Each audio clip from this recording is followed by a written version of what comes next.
Those who might be watching this, it should be an entertaining meeting. All right, there is no public forum.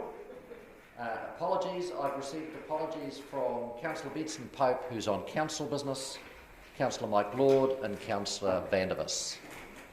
So I'll move that the meeting accepts those apologies. Seconded, Councillor Gary. All in favour? Against? That is carried. That brings us to confirmation of the agenda, and I'll move that we confirm the agenda without addition or alteration. Seconded, Councillor Elder. All in favour? Against? That is carried. Declarations of interest. I'm aware that there has been a change in declaration, but it has been put onto the register, but is not in our papers today. So that's Councillor Lafeso, so it has been, and Councillor Barker, both have had changes. It's just purely that they didn't get into the papers. So in light of that, do you want to just let the meeting know the change? My change came through council last week, where I was appointed to the Otago Settlers Association as the representative for council. And thank you, Mr. Chair. And so, as a corollary, I'm no longer Otago Settlers Association rep, and also I'm secretary to Bias. So that's been added. Thank you. So I'll move that the committee notes the elected members' interest register and confirms the proposed management plan for elected members' interests. Seconded by Councillor Wiley. All in favour? Aye. Against? That is carried. Confirmation of minutes. I'll move that the committee confirms the minutes of the Economic Development Committee meeting held on the 10th of August 2021 as a correct record. Seconded, Councillor Wiley. Any discussion? If not, I'll put it. All in favour? Aye. Against? That is carried. That brings us to the Forward Work Programme. Mr. Christie. No comment from me, just happy to have it noted. So, questions, councillors? If not, would someone like to move? Moved Councillor Wiley, seconded Councillor Elder. Any discussion? I'll put it. All in favour? Against? That is carried. So that then brings us to the Economic Development Strategy Update 2021, and we will be joined on Zoom very shortly by John Gallagher, the Chair of Dunedin Partnership, Megan Gibbons, Barbara Bridger and Mike Collins. I'll just wait while they appear.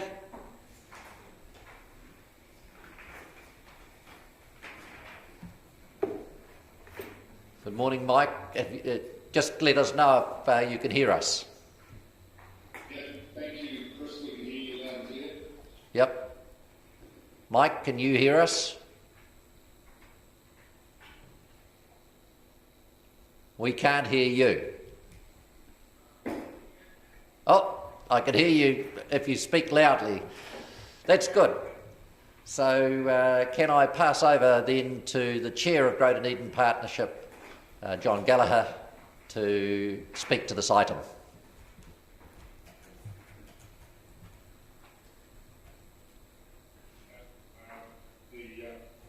Conversation from Mary.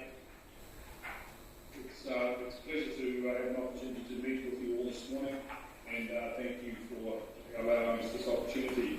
Before we begin, I'd just like to acknowledge three of my fellow board members. We have on my right, Megan Gibbons, the CEO of the Polytechnic, who you all know, Barbara Bridger, who's doing a magnificent job with technology at the moment, and she's the Chief Executive of the Community Trust, of course, and Mike Collins has been able to join us from Oamaru in his new role as CEO of Business South. So congratulations, Mike.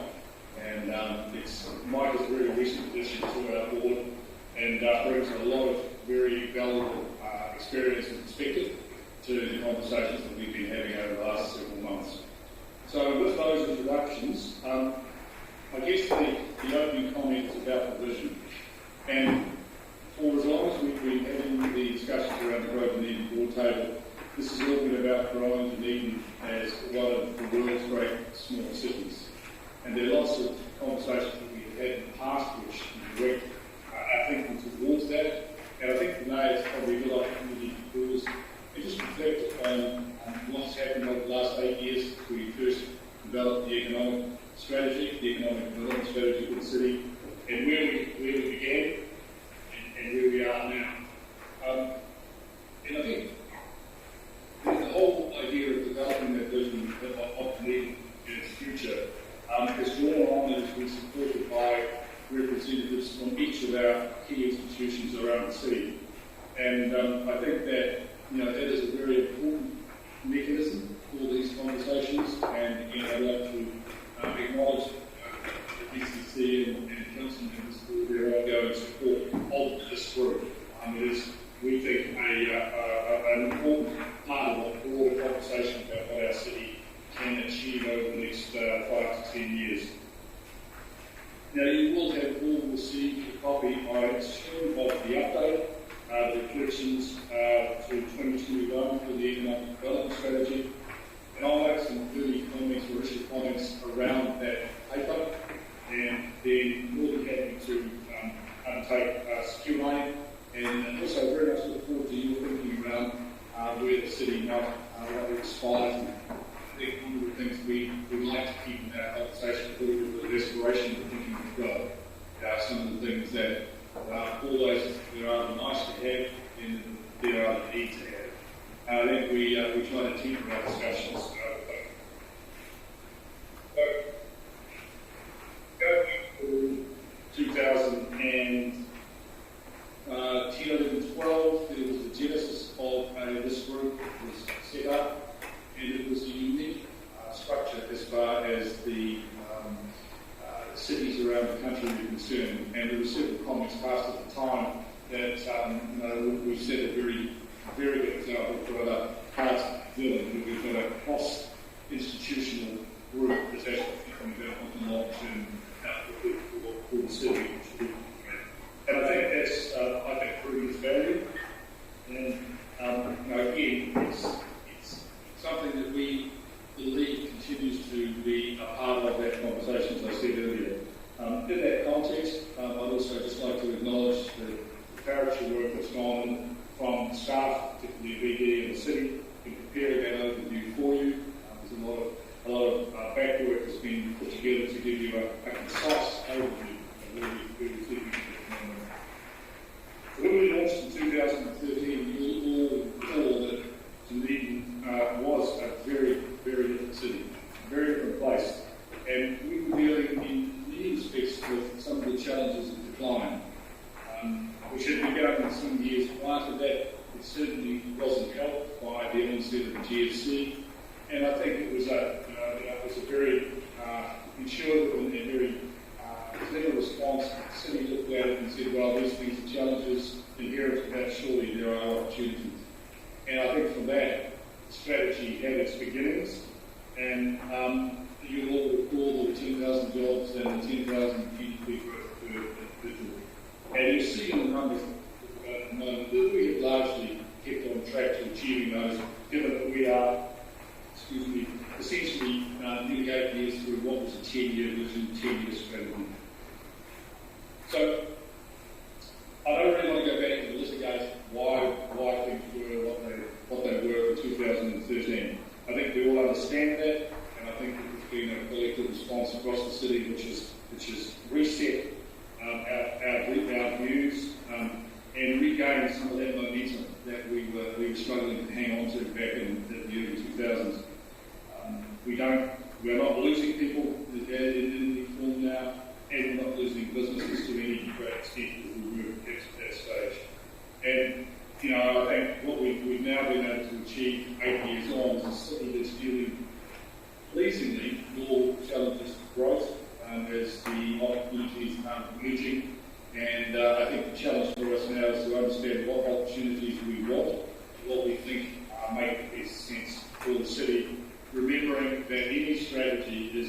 a dynamic document. It does tend to evolve.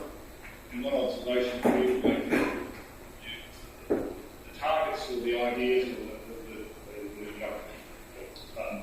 key points that we were trying to achieve in 2013 have in many cases been subjugated by new opportunities which have emerged. And that's often the case. And the key is always going to be able to adjust, pivot, and pick up those opportunities and bring them into the city. And I have no doubt that that will continue to happen as we roll off the end of this 10-year cycle for this strategy and look to think about and develop a strategy for the next 10 years. And I would suggest that in 8 years' time or 9 years' time, if there's another conversation like this happening, a number of things that might have been promulgated as opportunities won't have had, but other ones will have, and the city will hopefully be continuing its progress. I think that's exciting, but we've got to make sure that we're nimble enough to be able to grab those opportunities, lock them into the structure of the city, both in terms of the council administration, but also the broader commercial and educational and medical structures, the organisations that really drive a lot of the opportunities and employment here in the city. Just reminding you, I mean, out of that last cycle, we've had opportunities and successes in the likes of Big City. The startup ecosystem in the city now is really, really good and operating particularly well, and is linked in with a lot of opportunities that are coming out of our institutions and we can get better at. More recently, there's been a lot of effort put into film, international exports, and whilst COVID's put the slowed everything down in that area, that doesn't, not for one moment, suggest that those opportunities don't exist. We just have to think about how we might do it a little differently. And as I said before, success is about being able to pivot and respond to the opportunities as they emerge. And I think one of the poster childs for that comment is code. And by now I imagine everyone's fully aware of what code is, how fortunate the city is to have that opportunity, and how much is happening in behind the scenes, in terms of driving to build a $1 billion gaming industry in this area, in this city. But I think more importantly, that will allow us to pivot through to health and tech and health. And one of the long-term aims is to understand how tech and health can partner up in the city, and we can get the maximum value out of, the new hospital development. That's the very on the tail to it, and so we need to be very much over the top of the opportunities at this stage of starting to build the right partnerships, build the right conversations. So I think the other observation that we would make is that 8 years ago there was little conversation around the importance of well-being, well-being for our community and well-being for our citizens in that.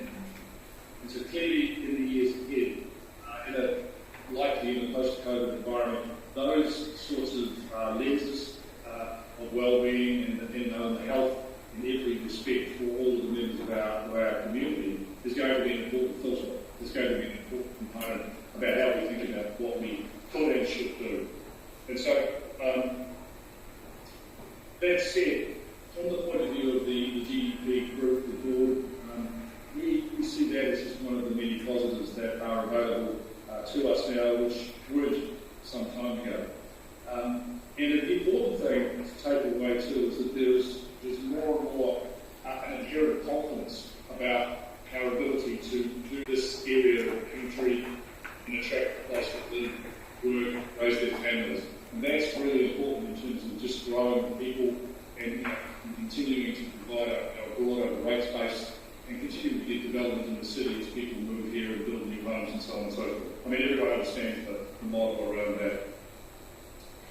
And I think, again, as I mentioned earlier, we would just acknowledge the uniqueness of the structure that we are fortunate to have, which brings together all the key institutions. And at this point, I would also just make the observation that a recent initiative was we added some further independent members to the board, and I'd like to acknowledge Barbara Bridger and Jason Tibble, who've come on recently and already have hit the floor running and are adding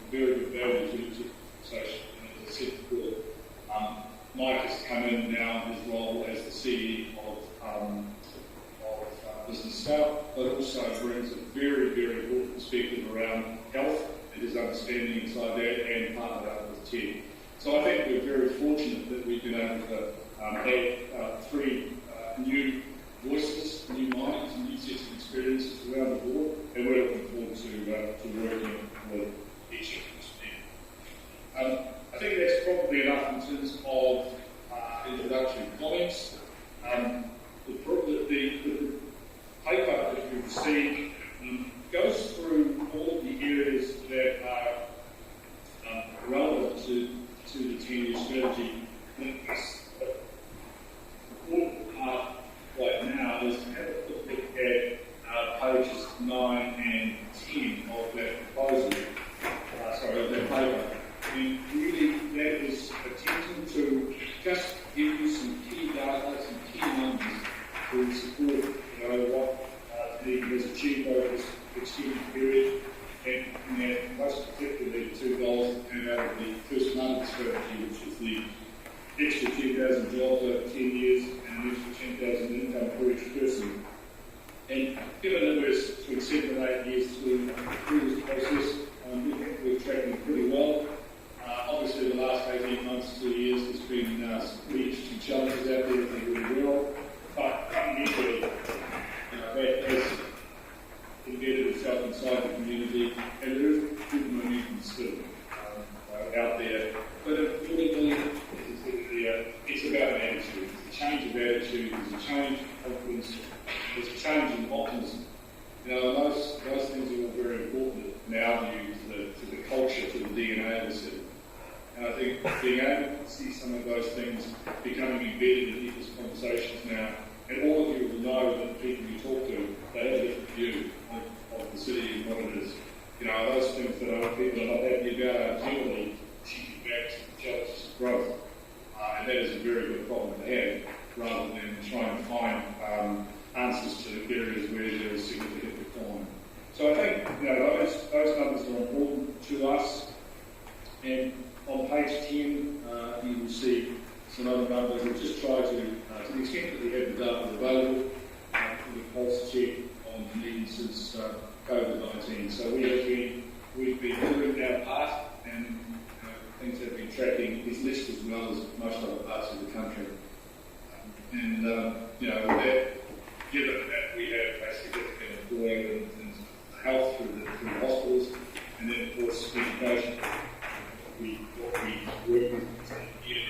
And there are pressures about international students and so on, but I think those institutions, the three of them, have coped amazingly well with something that no one would ever really forecast as to how this might all work. We're not out of the woods yet, but certainly I think we have got a better line of sight now on how we can transition back to a level of normality.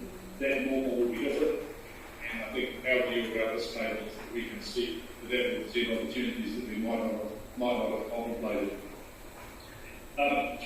Really, I think, without wanting to go through into a page turn, perhaps if we just go to the end of the proposal of the report, and then just summarise some of the things that we think are the most important takeaways, and then more than happy to go back through the report and ask specific questions that I'm sure people already have. So the idea there really is to try to think about where we go to next, and we need to get some thinking around that.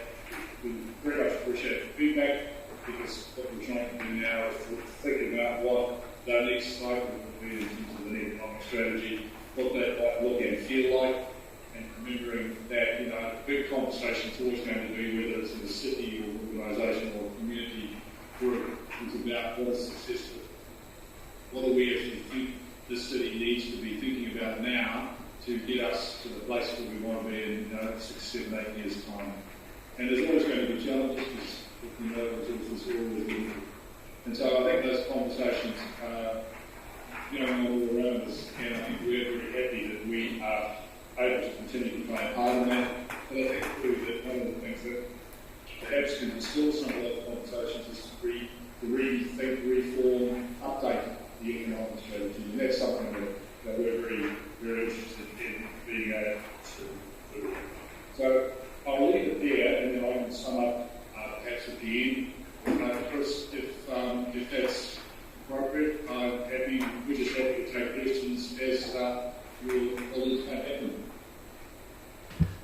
Thank you, John. Questions? Councillor Gary. Thank you, Chair, and thank you, Mr Gallagher, for the report, and to your colleagues. A special welcome to Mr Collins. This is the first time that we have had him here in his new role. I have two questions. The first is, you mentioned wellbeing, and I wondered if the group had any immediate thoughts about wellbeing goals for the new strategy for the next 10 years, given that the last two goals were of a particular kind, but we obviously are much more aware of wellbeing now. And I just was interested in your thoughts about that lens. Very good point. Thanks.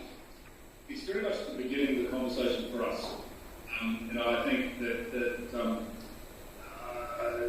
we would like to broaden the conversation. Firstly, understand where the emphasis needs to be placed, in terms of the community and its development, and then trying to summarise, one or two specific goals is a little tricky without having gotten that accurate, so that we can understand what matters to our communities and what we can then see.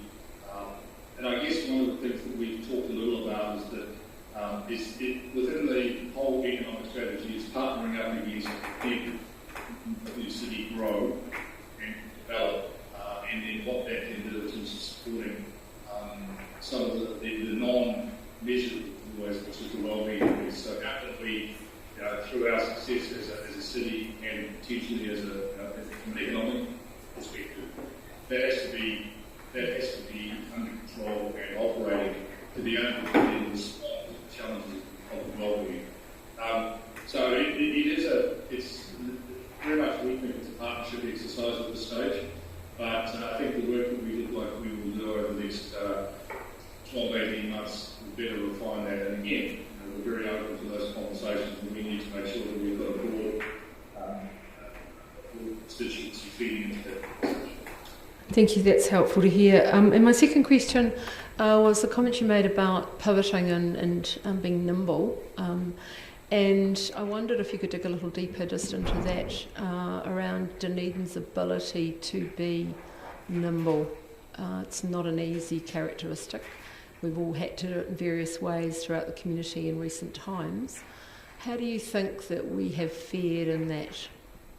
If I heard the question clearly, I'm sorry, it was a bit muffled, but this is more about our ability to be nimble and to pivot. Correct. I think we have improved significantly in being able to do that. And when you have some degree of forward momentum, being able to change direction and look at alternatives gives you a far better opportunity to success. If you're working against a decrease in opportunities and so on, pivoting and taking advantage of opportunities is really not the mindset. So I think all that we, success breeds success. I think if we've got momentum and we have got a clear sort of understanding of what matters to the city and to our community, then we should be able to be a lot more quick on the response to that, because we're more confident about the strategy and we're more confident about our ability to execute on those opportunities. So I think the answer lies partly in the fact that if you've got good forward momentum, then you do have an opportunity to be confident about changing direction, because they have confidence about where they're at, and they can see opportunities to improve the community or create another economic shift that gives a better outcome for the city. So I think the genesis of the whole answer is really around momentum. Thank you. Councillor Houlihan. Thank you, Chair. Thank you. Thanks. I'm just wondering, reading through the strategy, I didn't see a goal for combating climate change and the business opportunities there are in being sustainable in your business, and in the environmental opportunities that there can be. Climate change can create a lot of opportunities for businesses if they approach it in a way of an opportunity and look at sustainability. Like a lot of the research I've read around sustainability is that it can save businesses a lot of money and they can become more innovative and create more opportunities that can really give us quite a niche. Where are the strategies and the goals around that to face the climate change crisis that we've got here in the whole world, not just here? No, very fair point. I mean, the reality is that, 8, 9, 10 years ago, when the genesis of this original strategy was underway, climate change and some of those issues were not quite to the forefront. Within the period that we're reflecting on, most definitely those are now starting to emerge. I fully expect that in the next round of conversations and so on, we will be starting to think about how that works in the city. You can probably tuck a lot of that under the broad heading of the wellbeing conversation. I think all of those things come together, in our view, to create an outcome of quality of life. I think you're absolutely right, and it's about how we get the opportunities, from an economic perspective. A lot of people are doing that. We have to incorporate that within the strategy, and I'd suggest that we have to be a little bit more open from the strategic point of view. Talking about that. And that's something that we see as pretty much an immediate priority. There's a lot of changes going on now, as we know what's happening in Glasgow over the last 72 hours. We need to think about how that works for the city, and we just need to be open to those conversations. So it's a very good point, but I think most of it is more forward-looking now rather than something that would have been incorporated in the early structure of that strategy. Thank you. My understanding, we're getting this report today. It's not a report that we, for your comment around 8 or 9 years ago, my understanding is this is an up-to-date report for today. Is that correct? That's correct. We've spoken a lot about the need to think about sustainability. We need, in terms of global warming, in terms of climate change. But we're certainly not at the point yet where we could make significant shifts on that, because there's quite a lot of back work that's been done. We're not really there yet in terms of being able to report on a refined strategy, something that we would work through and agree on. There's quite a bit of work still to do on that. I think, Mike, you were going to make a comment on this? Yeah. Can you hear me okay in the room there, Chris? Yes, we can. You can hear me okay? Yep. So I was just going to make a comment with the business south just being established, and this is all just quite fresh, but we've got an opportunity in partnership with Business New Zealand to leverage off the environmental and climate sustainability program. So that's a whole lot of IP and resource that we can tap into from a national perspective and apply that to a local region. So it's all quite new in terms of our relationship and partnership with it, but the intent would be that we really leverage the IP around business and sustainability from Business New Zealand and incorporate it into our local strategy. But that's not in there at the moment because it's a brand new relationship, but that's something that we talk to the board through and try to incorporate that into the overall strategy.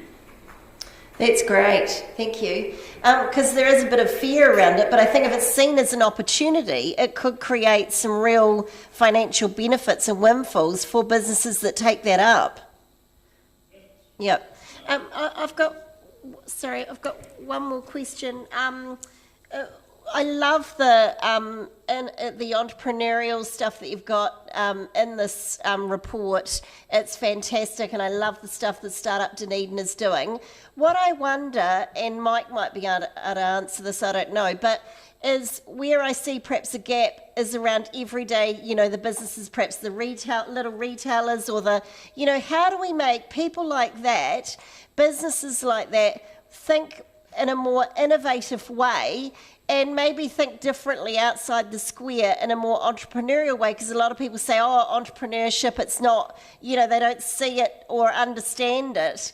And yet, I'm thinking of collaborative clusters, that we could have in Dunedin, because our competition isn't necessarily the city, it could be the world. You know, Dunedin, Otipoti could take on the world, but we can only do that if we have more collaborative clusters and work together. Is there anything, I didn't see that in this strategy, but are there any goals around that there's great goals for the encouraging entrepreneurship to individuals and people who are, already have the ideas, but to try to encourage your everyday businesses, who are doing a really good job, but to think more entrepreneurially and to benefit from that? Do you want me to take that, John? Please. There's a fantastic question, and it's one we've identified as well. It's not explicitly written into the plan, but the intent is there. So we've got some new positions being implemented inside Business South. One's a next generation digital services role, and what that means is a fancy title, but what it means is somebody that sits alongside common businesses, I guess you'd say, that have worked in traditional ways, and provides them pathways and connections with different sectors, different technologies, different funding pathways to really move into the 21st century. So it's a new role that sits inside Business South, and it's a neutral role that's out there advocating to take businesses that have really been quite traditional into a new way of working. So that'll by default become complementary to an enabler for the strategy, but it's probably not explicitly called out in the document, because it's probably seen as a sort of an operational level, but just be assured that new role takes effect as part of our new structure for the 1st of October, so that'll be well advertised and really well engaged with the business community. The other one I'll just point out is the partnership we have with currently with education to employment. So there's a lot of initiatives going on, really building that entrepreneurship in the business sector, and the mentoring program that we run across the region. So between the mentoring program and the additional service, I think we're positioning ourselves really well to support local business. Thank you. Mayor Hawkins. Thank you, Mr. Chairman. Tēnā koutou katoa, thank you for joining us, and I realise you're damned if you do and you're damned if you don't, if you ask questions about things that you're doing badly, but here we go. I'm trying to reconcile the difference between the success of the implementation of the strategy measured against what we asked it to achieve around job creation and income growth and those other quantitative measures, which are largely on track, as you've pointed out, versus the key indicator of public satisfaction, which is poor, and I struggle to reconcile those two things. But I do wonder whether the board have given any thought to what a more useful gauge of, whether it is perception or otherwise, what a more or what alternatives could give you better feedback in terms of directing the implementation of the strategy beyond, what does the general member of the public think about the support that council is offering economic development, leaving aside what they may understand that to mean, because that will also sit on a spectrum, but I'm struggling to see how that's useful for you. That's a very fair point, Aaron, and we now have started to think about that. I think we have a number of outside consultancies who are providing the data through the ED component of the city. That has been helpful, but you're right. I think we do have to think about now how best can we get a sense of whether we're hitting the mark as a city, whether we're hitting the mark in terms of the strategies that we might begin to work with over the next 2, 3, 4, 5 years. And so at this stage, all I can really do is acknowledge the importance of the question, but we don't really yet have a comprehensive answer as to how we can pivot or reset the data, get the data in place that we want to be able to give everyone some assurance that we're actually doing things that matter to people. I think one of the challenges is that the strategy was written when the city was in a state of decline, and it's not the case anymore, and there's lots of growth and development. So part of the questions that you asked this morning will tie into that, and one of the big key conversations to now have is going forward, what things do we need to measure, what is important to the city. Just presentation from two of the meeting's senior people at our last meeting last week in terms of the policy. And it's interesting you raised that question, because our conversations afterwards very much you're thinking about how the changes that have been promulgated through that whole organisation, through that whole sector, are going to work. And one of the things we quickly realised is that we need to be able to understand how that's going to be able to be seen and measured. And because we're very mindful from a growth and Dunedin perspective, is that how do we make sure that we get the maximum advantage out of that at those changes, and how can we support Megan and her team in those conversations? But you're right, we've got to figure out how we can actually present a report that says actually we've been able to drag a whole lot of great gains for the city out of this change that might not have been well understood beforehand. So we're at a pretty interesting inflection point, and I think that Megan's comments and the understanding that we're getting from this first presentation from the policy support that question, definitely. And just further to that, what timeline is that piece of thinking sitting on? At what point will we be able to have that conversation with the board around what a different set of metrics might look like going into the future? I would have to, I almost have to touch on that, Aaron, because we haven't quite got to the point of determining what we need and who will provide that. I would say that would be definitely one of the key priorities for us. And I would think that into the early part of the next year, the first and second quarters, we should, and not having spoken to the senior team at ED, we should be able to be well over a framework that will give us some idea about how that would work. And then I'm very keen for that to be put in place sooner rather than later. But that statement's really predicated by the fact that I just need a little bit more information as to how that's going to work and who will actually do it for us. That's the other thing that we haven't had a conversation about yet. I could just add a bit of clarification to that too, that the Economic Development Strategy Review will form part of the strategic refresh that's being undertaken across Council, as will the measures that will be looked at in terms of how we'll be monitoring the performance. So I'm assuming that will follow the same sort of process as the other strategy reviews. Yeah, thank you, John. Councillor Walker. Thank you, Mr. Chair, and kia ora, Mr. Collins, Mr. Gallagher, Ms. Gibbons and Ms. Bridger. Assume you can hear me okay? Great. I also had a question about what metrics would be best used to measure success or otherwise. So I won't obviously go there, and you've answered the Mayor's question previously. But Mr. Gallagher, my question relates to your comment in your introduction around the fact that we are continuing to forge strong overseas partnerships, particularly through Project China. And I guess my question relates to the nervousness, I guess COVID-19 or cruise ship losses thrown up a nervousness of a dependency on one market. But I do take comfort from page 70 of our report, and I think it's page 43 of your report, on the implementation plan opportunities, where it suggested that we establish strategic projects with other cities. My long-winded question is, where is that focus going to be, and do you see opportunities perhaps in the UK in the light of what's just happened, obviously around the signing of certain free trade agreements there? I understand, yeah, and it's a very good point to raise. I mean, the bones of the agreement with the UK are just starting to be understood, and we clearly want to be looking at that. We have certainly looked at relationships in the UK already in other areas, particularly with code and with some of the more interesting stuff that's available in the tech sector and potentially in the health tech area. So we are very mindful of some of the opportunities that are able to be accessed by us there. In response to your question on China, look, it's a state of flux, and I know that at the moment that there is a certain level of opaqueness about what is happening up there.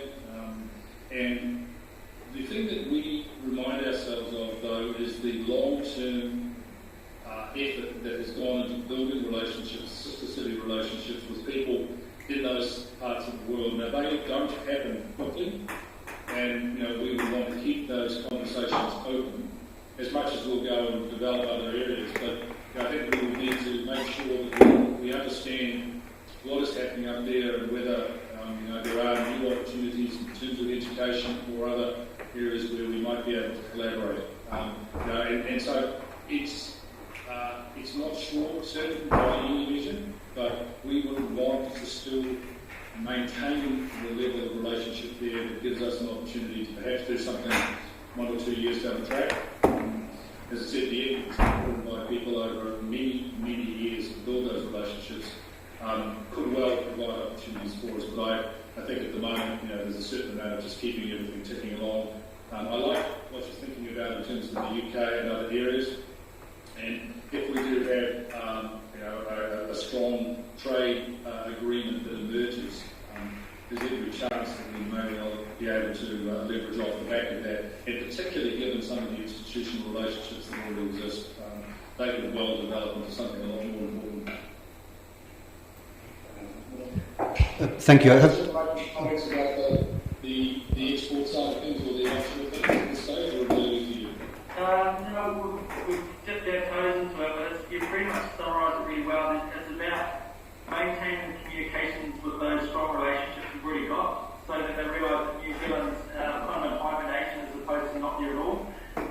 So that's really been the conversation thread, and as soon as obviously we get the opportunity for more movement, then those relationships continue. But there's still lots of businesses having many conversations with international partnerships and export opportunities that are continuing on.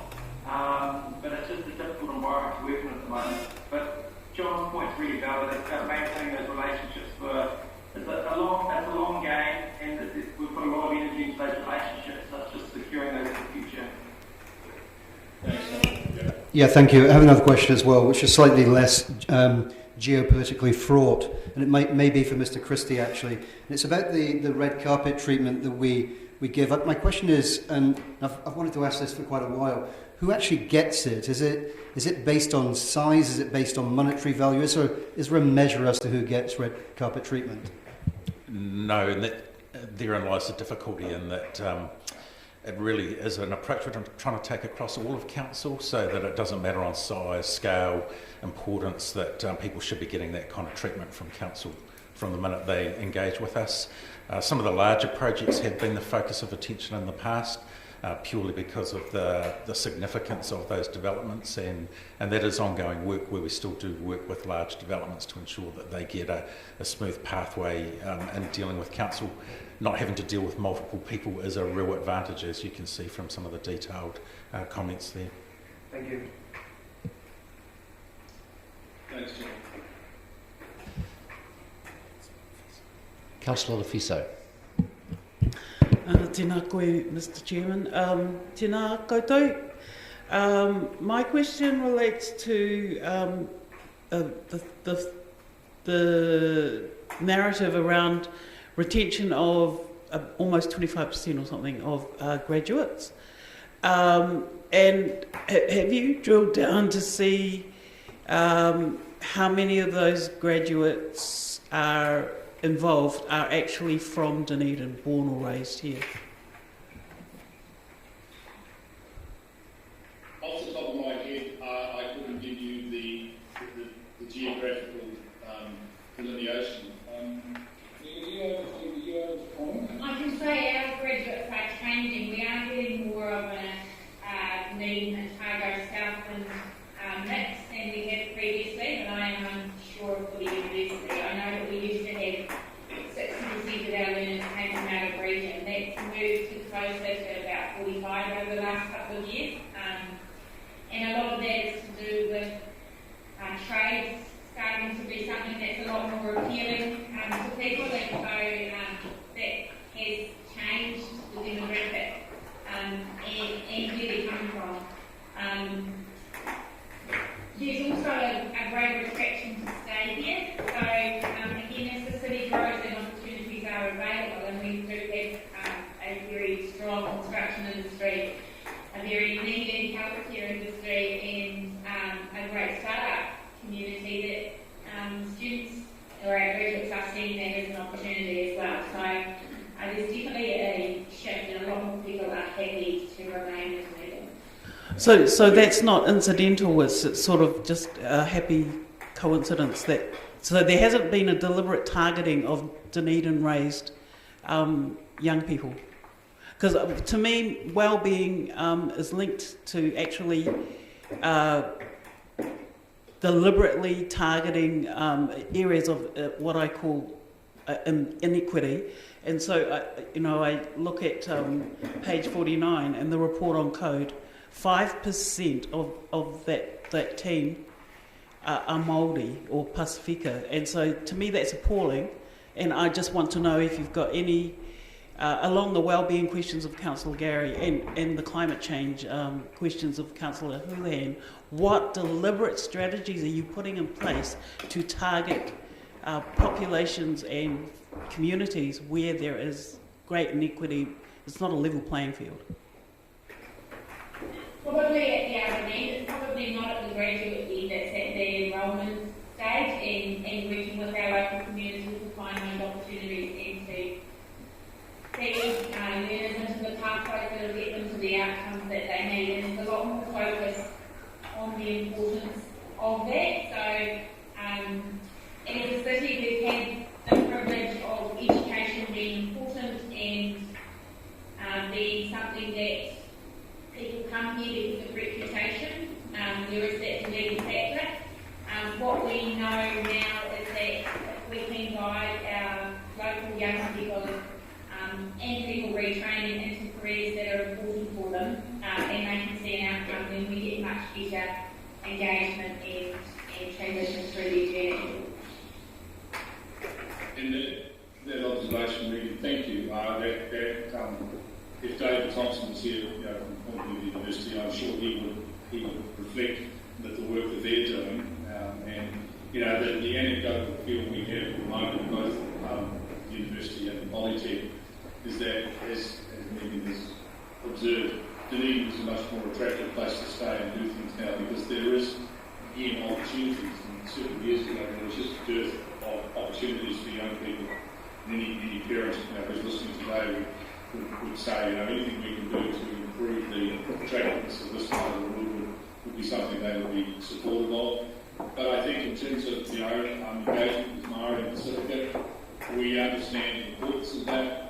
We recognise that much more work needs to be done, and that will be part of the second round of conversations that we're embarking on now. So absolutely get the importance of that. And if Donna was here today, I'm sure she would be able to give you some additional colour to that. But those conversations will take place with Donna and a number of other people in due course. Just building on John's point, there are some targeted, getting to the nitty-gritty to answer your question, there are some as a renew contracts, for example, for trade, Workforce Dunedin, which is the workforce to support the new Dunedin Hospital, Young Enterprise and Education to Employment programs.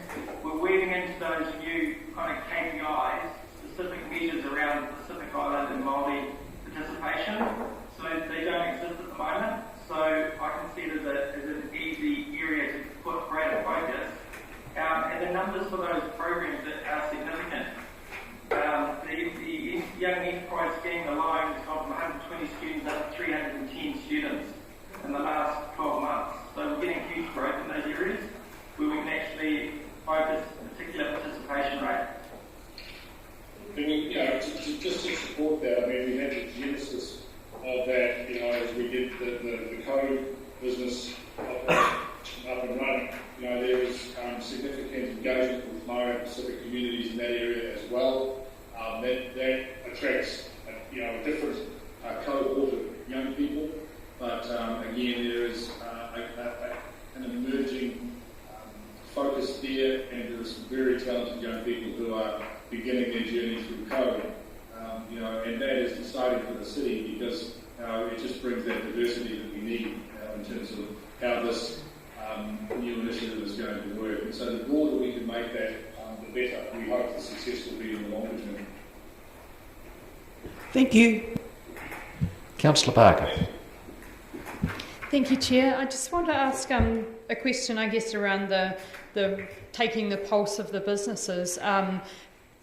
I guess this is for Mr. Collins. Does the Chamber do a business confidence survey, and how's that tracking?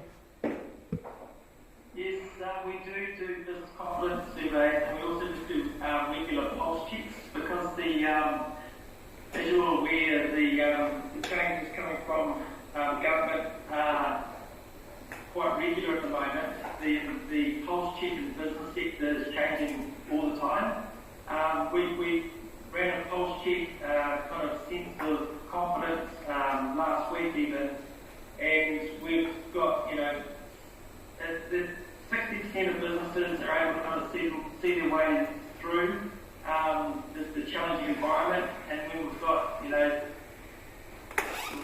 the remainders seemingly really struggling. And at the moment, it's depending on your organisation, what the business is doing, they can be poles apart. So our hospitality and tourism sector are really struggling.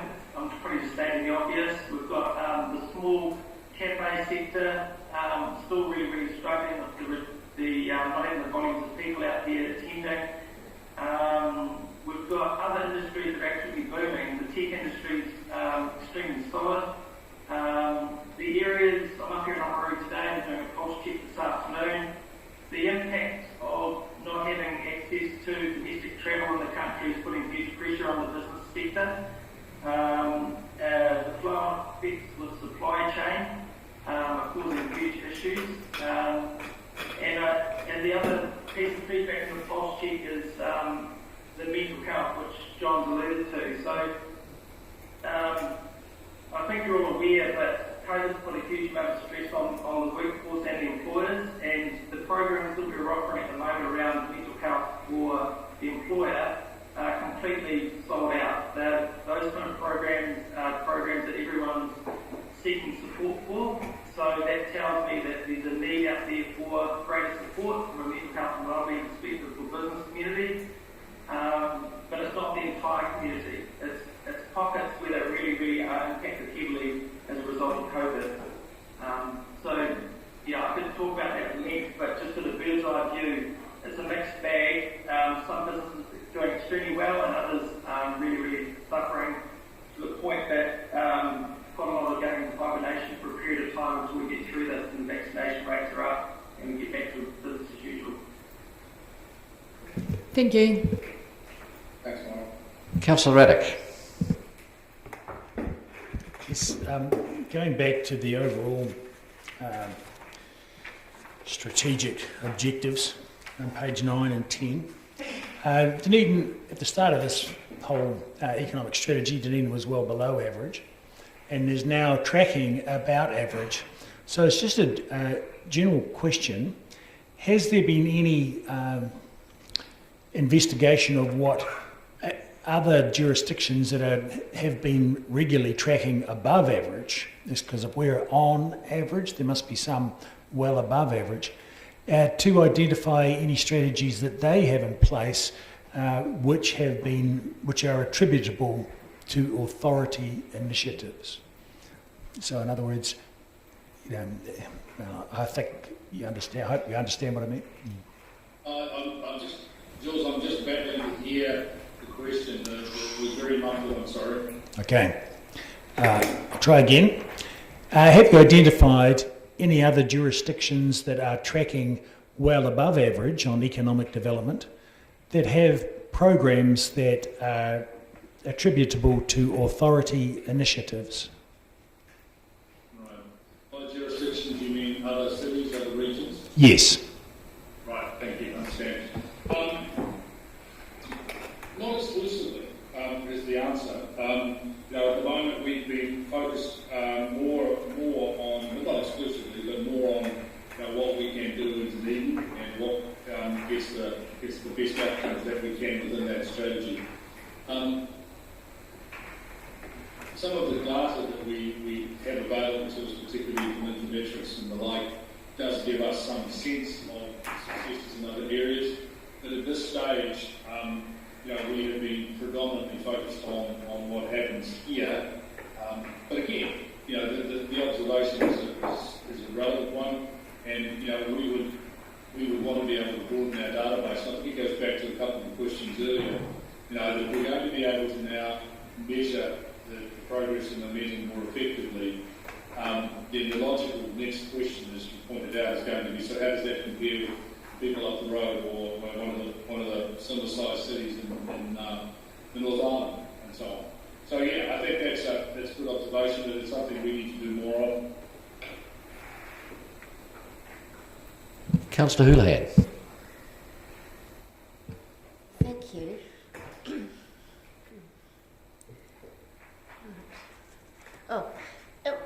During COVID, and actually Mike has highlighted some of these things already, so my question's probably a little bit out of date, but businesses have had to change the way they operate, and some of those changes have created opportunities actually, and you know, that they're able to do a lot of things, because Dunedin, while I think it's the great place in the centre of the earth, it is a bit further away from a lot of places, so the destination gap has been closed by the fact that we're able to use a lot of the technology and things. In the strategy, I didn't see in here, but I'm wondering if it's something you've got in mind that it's just not spoken about, or I don't know, but have we got a goal or strategies around picking up some of those benefits and going with them? Because the way business is going to be done has changed right now, but it might mean that it stays, you know, that a lot of those ways of doing things are adapted by businesses, so business happens differently in the future. And are we looking at that and factoring that into our strategies for the future? The simple answer is yes. It's a very important part of what, you know, the conversation probably needs to be. The only observation would be that we're not entirely sure how the world will resettle. But we did a lot of work at the time the city was successful in the Big City Initiative. We won a lot of kudos for that by virtue of the people who then set up businesses or saw Dunedin as being able to do exactly what you are referring to. And there has been a lot of gains, I would suggest, you know, for the city in that area. And a lot of people, you know, are definitely operating and living here and running businesses in all sorts of other parts of New Zealand or the world. How we then set the city up as a destination for people to come and live and work goes back, I think, in part to the work-life conversation, you know, the well-being conversation. We have to get people to understand that this is a city now that has a real positive outlook. There's a huge amount of development going on. There's a lot of opportunities. And that message is just starting to get airtime. I think people are starting to recognise very clearly that Dunedin has a whole lot of opportunities and benefits that, you know, 5 years ago, 10 years ago, they just weren't there. So I think you're right, but it is part of the broader push that, you know, that'll be, I think, incorporated in the resettlement strategy over the next year. Just building on that, John, and some of the conversations we've had as a board around that topic has been utilising our uniqueness, and meaning, what we mean by that is everybody knows everybody is needed, and the businesses are very supportive of each other. And if a family comes to town or there's new opportunities that are created, it's actually how do we provide a solution to the whole as opposed to one person in that family. So we've talked about that from a strategic perspective around being more connected and how we can actually provide some innovative ways of working so that we provide solutions that are really going to make sure we retain the people who've got here and also encourage others to come as well from out of town. So the conversation's being had, but it's been about having a joint up response so that we're accommodating pretty much the whole part of that journey, because we do lose people from town when we don't get that right. We attract one individual in the family, we can't support the rest, and then we lose them over time. So it does link into that whole ecosystem. Yeah. That's absolutely true. Yeah, great points. another thing that is a problem, but could be seen as an opportunity for us, is the supply chain. And I know you mentioned that as well before, Mike, but it's been a major problem with COVID. And there's nothing to say that because of our remoteness from some of the other centres, and the fact that a lot of the larger companies that supply things to our companies and businesses are not here in Dunedin, it could be a problem again. So given we've got an opportunity now to solve some of those problems, do you think that could be something we could look at in the strategy that doesn't seem to be there, but maybe I need to read it again, but around how to make better opportunities to access our supply chains and maybe encourage more of those businesses that provide those products that we really need to have setups here that, you know, so that we're not left in the lurch like this in other situations. Yeah, John.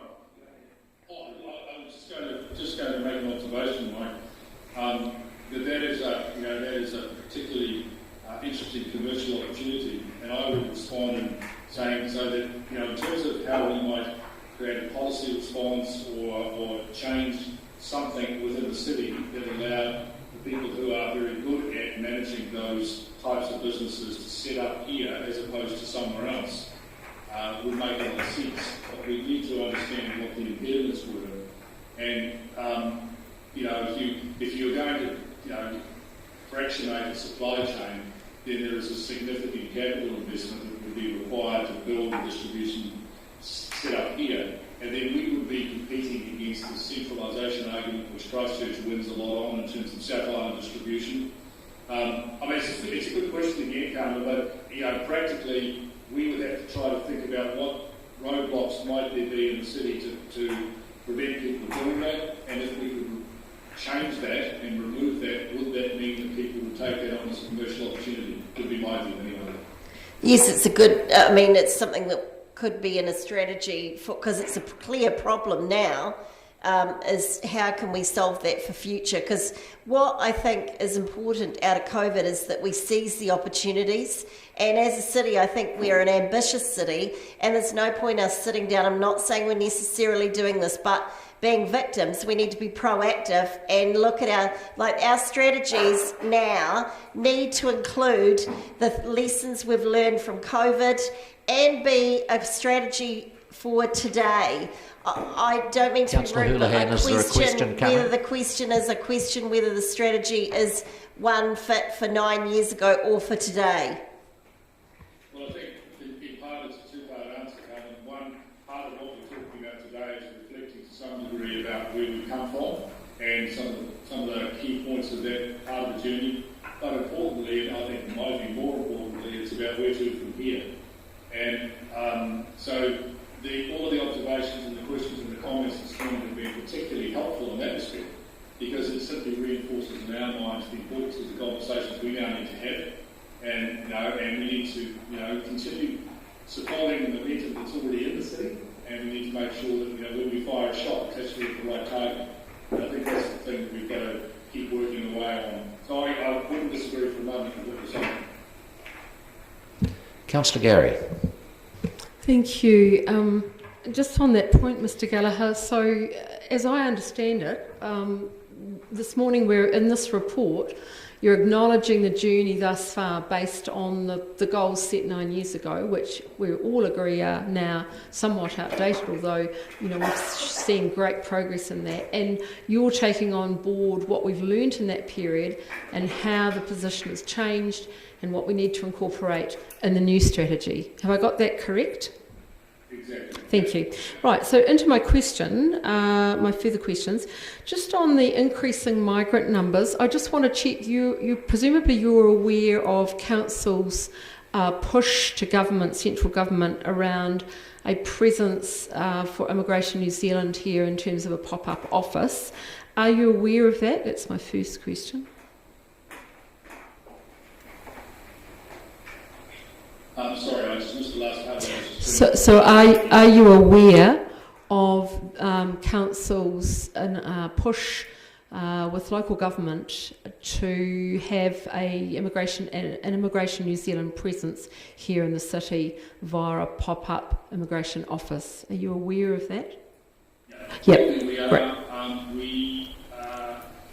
I'm just trying to think of the time frames on that, and John possibly could help me, but at least 2 meetings or 3 meetings ago of the GPP board, we had a very useful conversation with a couple of representatives from Immigration New Zealand.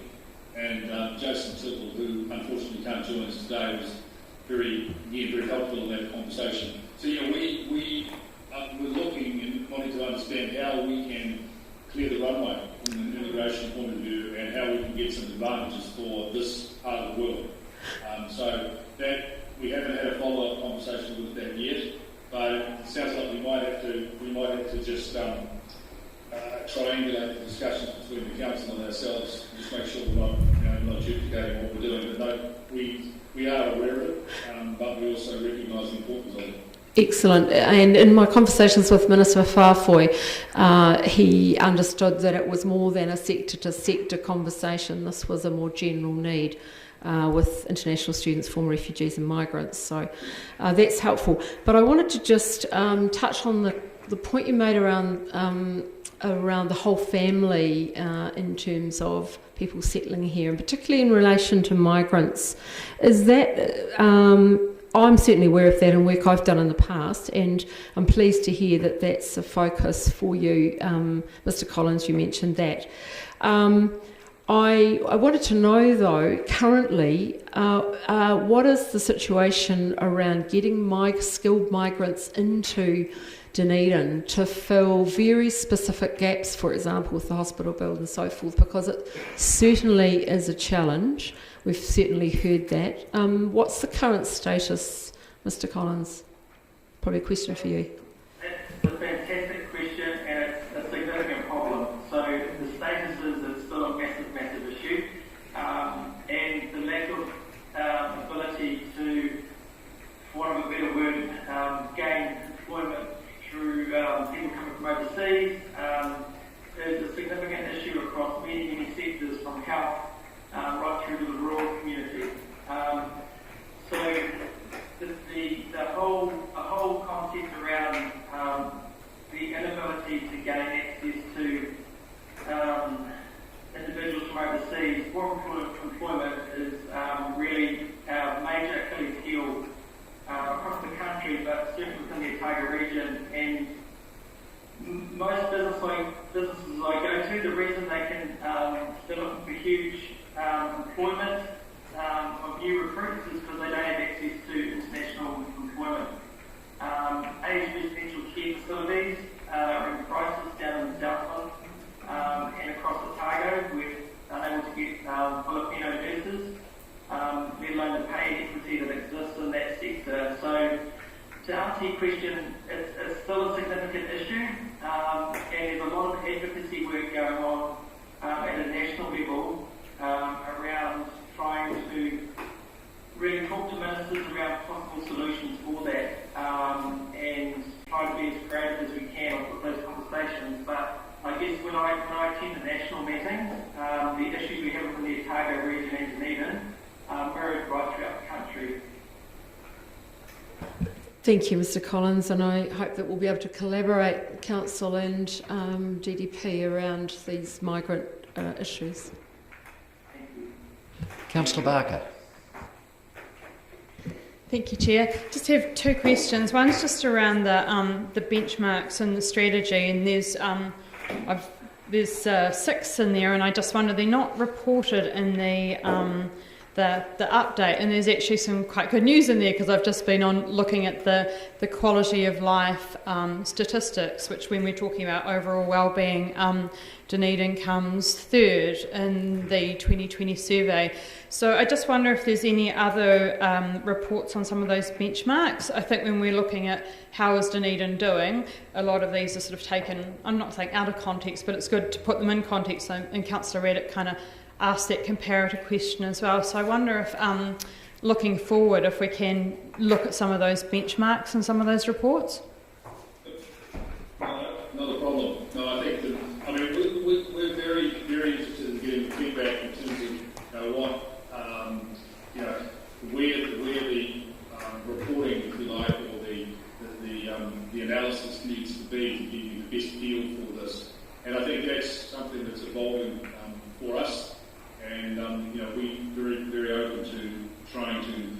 had a more comprehensive picture. And I think those other measures do matter now. Whereas, might have 7-8 years ago, there might have been a fairly stark number of economic measures. We did have to broaden what we're doing. Thank you. My next question is just around the Dunedin Ambassadors program. People have been asking about, when migrants come in, or how are we working with young people, students, to keep them into the city. And in the strategy under Linkages Beyond Our Borders, we have the Dunedin Ambassador program, which talks about identifying ex-Dunedin residents to mentor Dunedin businesses, attract inward investment, and potentially provide employment pathways and connections. And I see in the report it talks about the University of Otago and Otago Polytechnic both having engagement programs with their alumni, but I just wonder how those engagement programs are feeding through into the Dunedin Ambassadors program to build those connections which make it easier for people to land and do business in the city. I think the initial setup, particularly from our perspective and talking with David around the university, was ensuring that when we had graduates and staff that left and went to other places, that they were also telling our story. And so that has built back into the ability for people to understand what's happening in Dunedin. The next part of the project is really how do we then build those people into the companies and the businesses that are here. So they're working in their communities telling our story, but we haven't yet connected them back into our community to tell their story. So it's a two-step process, but the first step is well and truly being done very well. Thank you. Seems we have run to the end of questions, so I'm quite happy to move that the committee notes the Grow Dunedin Partnership Report, Dunedin's Economic Development Strategy Reflections to 2021. Do I have a seconder? Councillor Wiley. So we'll move into debate. Councillors. Councillor Gary. Thank you. For me, this report speaks to the extraordinary amount of work that has occurred over the past 8 or 9 years to bring the city, lift the city out of decline and give it momentum towards progress in a really positive way. And initiatives such as Code have revolutionised our city really and have great potential. The Games for Health as part of that is going to be really significant with our hospital build as well. And I want to acknowledge the work by Grow Dunedin partners and all of you present today and your colleagues for all that you've put into it. The background work and all of the hard yards done by Enterprise Dunedin in acting on a number of these initiatives and providing the background for this report. And it certainly is a positive story. We still have work to do. We've identified the change in focus. Clearly the world has changed significantly. Even without COVID, the world has changed significantly. Climate change is on our doorstep. We have a global pandemic. And we really don't know exactly what the future is going to look like. But Dunedin has come through extraordinarily well. There's still a ways to go. But I am delighted that we have all of you in a place of collaborating and keeping us on track to ensure that all parts of the city are involved. I would certainly encourage us to collaborate further on the immigration aspect, because I think there's some work to do there, and I think the government is finally getting the message on this. The Mayor has certainly taken that to local government, central government on our behalf, and we need to keep that initiative up because I do think it's very important at this critical milestone. Councillor Wiley. Thank you. Firstly, I also would like to thank the Grow Dunedin Partnership members, past and present, that have done a great job in leading the strategy with the various members and stakeholders over the last 8 years. This is a report about looking at where we've come from since 2013 when it was implemented, And I would definitely say that I definitely was a critic of it in places at various times. And so one of the things I did go looking back on was the 2013 election and local body election. And on the 18th of September, there was a headline that Chris Morris wrote called "Economy Will Rule Council Term." And it came out, "Those who claim the race for the Dunedin mayoralty lacks a big issue should look no further than the dole queue." It went on and talked about stares down the barrel of job losses and rising unemployment. Throughout Otago, unemployment is up 4.6% to 6.3% the year to June, giving the province the dubious honour of the highest unemployment rate in the South Island. And that was very much a tone that I remember from 2013 of what we were looking at as we went through the 2013 election. But Dunedin is a very different place. You know, and I do have to congratulate Mayor Cole and Councillor Staines and the others that were part of putting the economic strategy together, warts and all, and it's turned out to be actually a very strong document and one that we could sort of hang our hat on. Obviously there's some parts that I would have liked to have seen us really progress on. Oil and gas would be one of them, and saw the great opportunity that potentially there was going to be, but hey, you know what, we won. But who would have thought Gig City and winning that in 2014 was going to be such a highlight, and actually such an emphasis for where we've gone to as a city, code and our digital growth. You know, film, it's all adding up, and it's actually creating a lot of opportunity. So the mood of the city is a lot more buoyant, and we hear a lot of exciting businesses and people moving to Dunedin to be part of it. And when you look back at the stats, you know, from 1996 to 2013, we had 2,700 people move to Dunedin. 2,700 over that 17-year period. In the last 8 years, we've had over 10,000 move to Dunedin. That is a dramatic difference. And that shows where some of the buoyancy, the vibe, the growth, the economic strategy brought some of that to the table. But yes, a lot of other people bought into it. But there was a pathway for them. But then who would have imagined the house prices climbing, traffic being a problem? I definitely wouldn't mind seeing 2013 house prices again in Dunedin for us to tap into, but anyway, that's another story. Nationally and internationally, Dunedin still looks very appealing. And yes, there are going to be challenges moving forward, and I can probably, and listening to the questions, I think our next 10-year economic development strategy is going to be very different. It's going to have very different metrics and a very different focus around the city. But in noting where we've come from between 2013 and 2020, 2021, I want to thank everybody that actually did hitch their wagon to it and went along for the ride and made Dunedin what it is today economically. Thank you. Councillor Elder. I too want to thank the Grow Dunedin Partnership for the strategy that was insightful and forward-thinking. I stood for council actually because we'd lost over 5,500 post-primary and manufacturing jobs in Dunedin in the previous 20 to 30 years. It was a huge number, and there were lots of people missing out on opportunities. To look at today's page 9, where we have reached 10,000 extra jobs in 10 years and 10,000 extra income for each person, is unbelievable and staggering, and is a credit to where we've come from.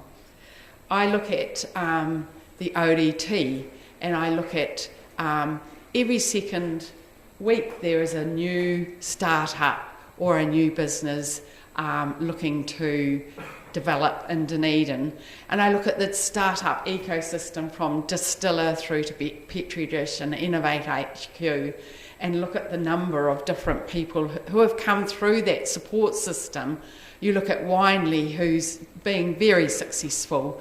You look at Bison. You look at just recently Cafe Logic, which I'm quite proud of. But you look at that and you see an ecosystem that's thriving. I listened to Mike Collins' Business South comment about Dunedin's smallness is a huge advantage, and I listened to these startups getting help from Farah Engineering, JTech, Kamahi. They are all helping each other and paying forward so that this ecosystem can thrive. And I think it will go from strength to strength. And in fact, we now have manufacturing of jet boat engines coming to Dunedin from another area of New Zealand to manufacture here because of our startup ecosystem, our playing it forward in our engineering space. I look at code and the number of people who applied for support in the code startup ecosystem, and I look at all the gaming places around Dunedin, and Project Runway is just one of those who have just put out a new game about looking after dogs, for goodness sake. And it's very popular. And I think of that space and I think, 10 years ago it wasn't even there. And I just believe that Dunedin's in a good space. I look at the employment, the hospital rebuild and the opportunities, one with a new hospital and code and health, but two with the employment related to that in the work streams. And I just think there's lots of opportunities there. I do think that some of the questions that were asked in today's conversation, particularly around climate change adaptation and resilience and the opportunities that will be coming up in that space. I look at student performance and Māori and Pacifica achievement in that space and want to see that grow. I also applaud Business South and the work that Grow Dunedin Partnership is looking at around the issue of COVID-19 and the stress it's put on our communities and the support systems they're putting in place around mental health and well-being. And I think that's an issue that we will continue to have to deal with in the near future, and particularly the stresses on tourism and hospitality and other businesses. So on the whole, this is very exciting. In 2013, you wouldn't have believed that this would be possible, but it's very exciting, and I think Dunedin's starting to tell its story, and we need to continue to do so. Councillor Raddick. Yes, similarly I'd like to commend the people that have been working through the economic development strategy developed quite a few years ago now. And I think with any overall overarching strategy, a good strategy is not built on a single column or single foundation column. It needs many columns to build a good foundation for a house.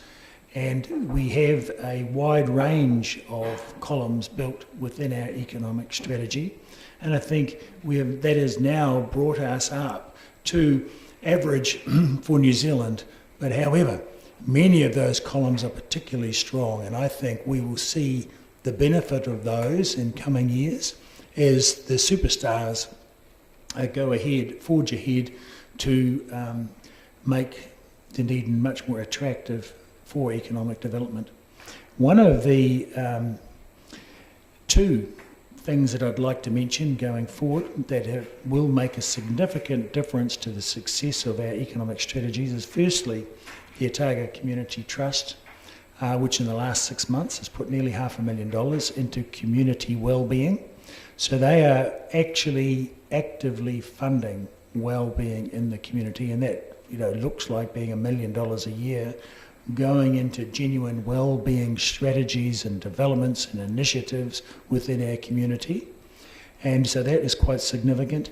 And the other one, I think, is having Paul Tibble on the board of Grow Dunedin Partnership, because my expectation is that he will bring a lot of value in raising the overall level of community income in Dunedin, and I think he'll be of great benefit to the Grow Dunedin Partnership for that. So thank you.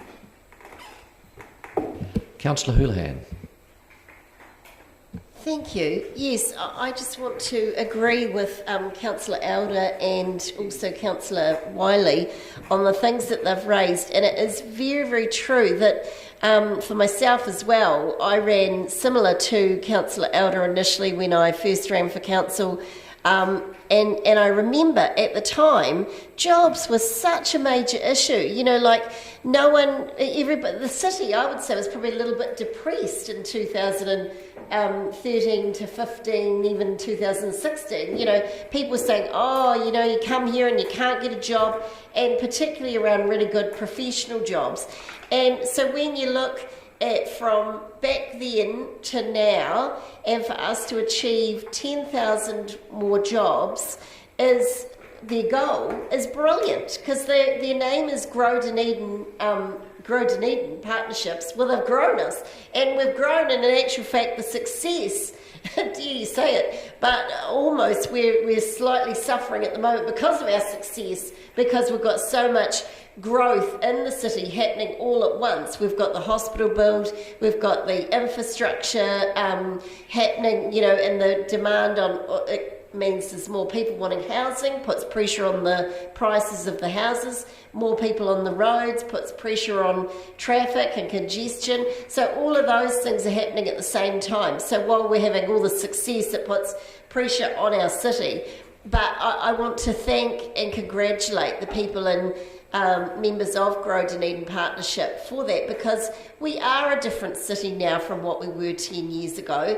We do see a lot more opportunities here, and people are, I think, in general sounding more optimistic. Of course, add to that, you know, COVID, and then when you talk to a business and people and they'll say, oh, terrible with these things. So we're having to face a lot of different things that are coming to us, and of course the pandemic is a major issue, and we've got a crisis of climate change that everybody around the world has. But for the next 10 years, I hope that in our strategy we focus on climate change and the opportunities in that for businesses, not as a fair model, but what can a business benefit from by being more sustainable? How can a business benefit from looking at adapting themselves to reduce their climate emissions and being more, more environmentally friendly? And I think they'll find there's a lot of opportunities in that. And as a city, we've been ambitious with our goals around that, and I think businesses can really come up and join that, and it will create a lot of opportunities for them. I also see a lot of opportunities around more entrepreneurship, and I loved some of the things that Business South CEO Mike Collins was saying around the entrepreneurial opportunities for your everyday businesses. And I'd love to see that expanded and worked on more over the next 10 years. I also agreed 100% with what he was saying about how when you get someone who comes into our city for a job, we lose some of those people, and that's what was happening a while ago, is that you might have a couple who come in and they're both really well qualified, but only one gets the job and the other one can't get the job, so they end up leaving the city. But he's already acknowledged they're aware of that, so that's part of it. When you see a problem, you're halfway there. So I really appreciate him acknowledging that, seeing it, and then hopefully solving it. So if we can solve some of those problems, that really helps bring good qualified people here to our city. I think that's fantastic. And I'm really excited about the strengths and experience he will bring to that board. Thank you. Councillor Walker. Thank you. I'll be quite brief because it looks like we're all fairly much in agreement of the quality of the support and where we're going. It's great to see that Councillor Houlihan is turning into an environmental warrior. That's all good for all of us around this table. Point of order. What's the point of order? Point of order. I'm not turning into one. I've always been active and fighting for the climate, and certainly our family are very environmentally focused. I'm not turning into one.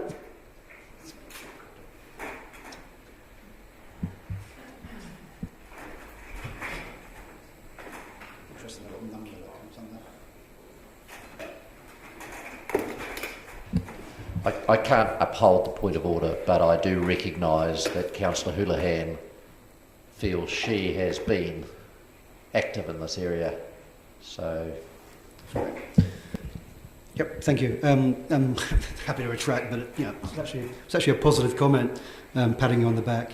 I do want to, and of course, trailing into points of order again that are relevant or not. I did want to just cover off a couple of the points that Councillor Wiley made, and I just want to say, on behalf of me and many others in the city, thanks to the powers that be and the sensible reporting around this table, that this council did not pursue the Jurassic policy focused on oil and gas, a dirty, polluting, environmentally disastrous path that would have had literally no upsides for Dunedin and a plethora of downsides.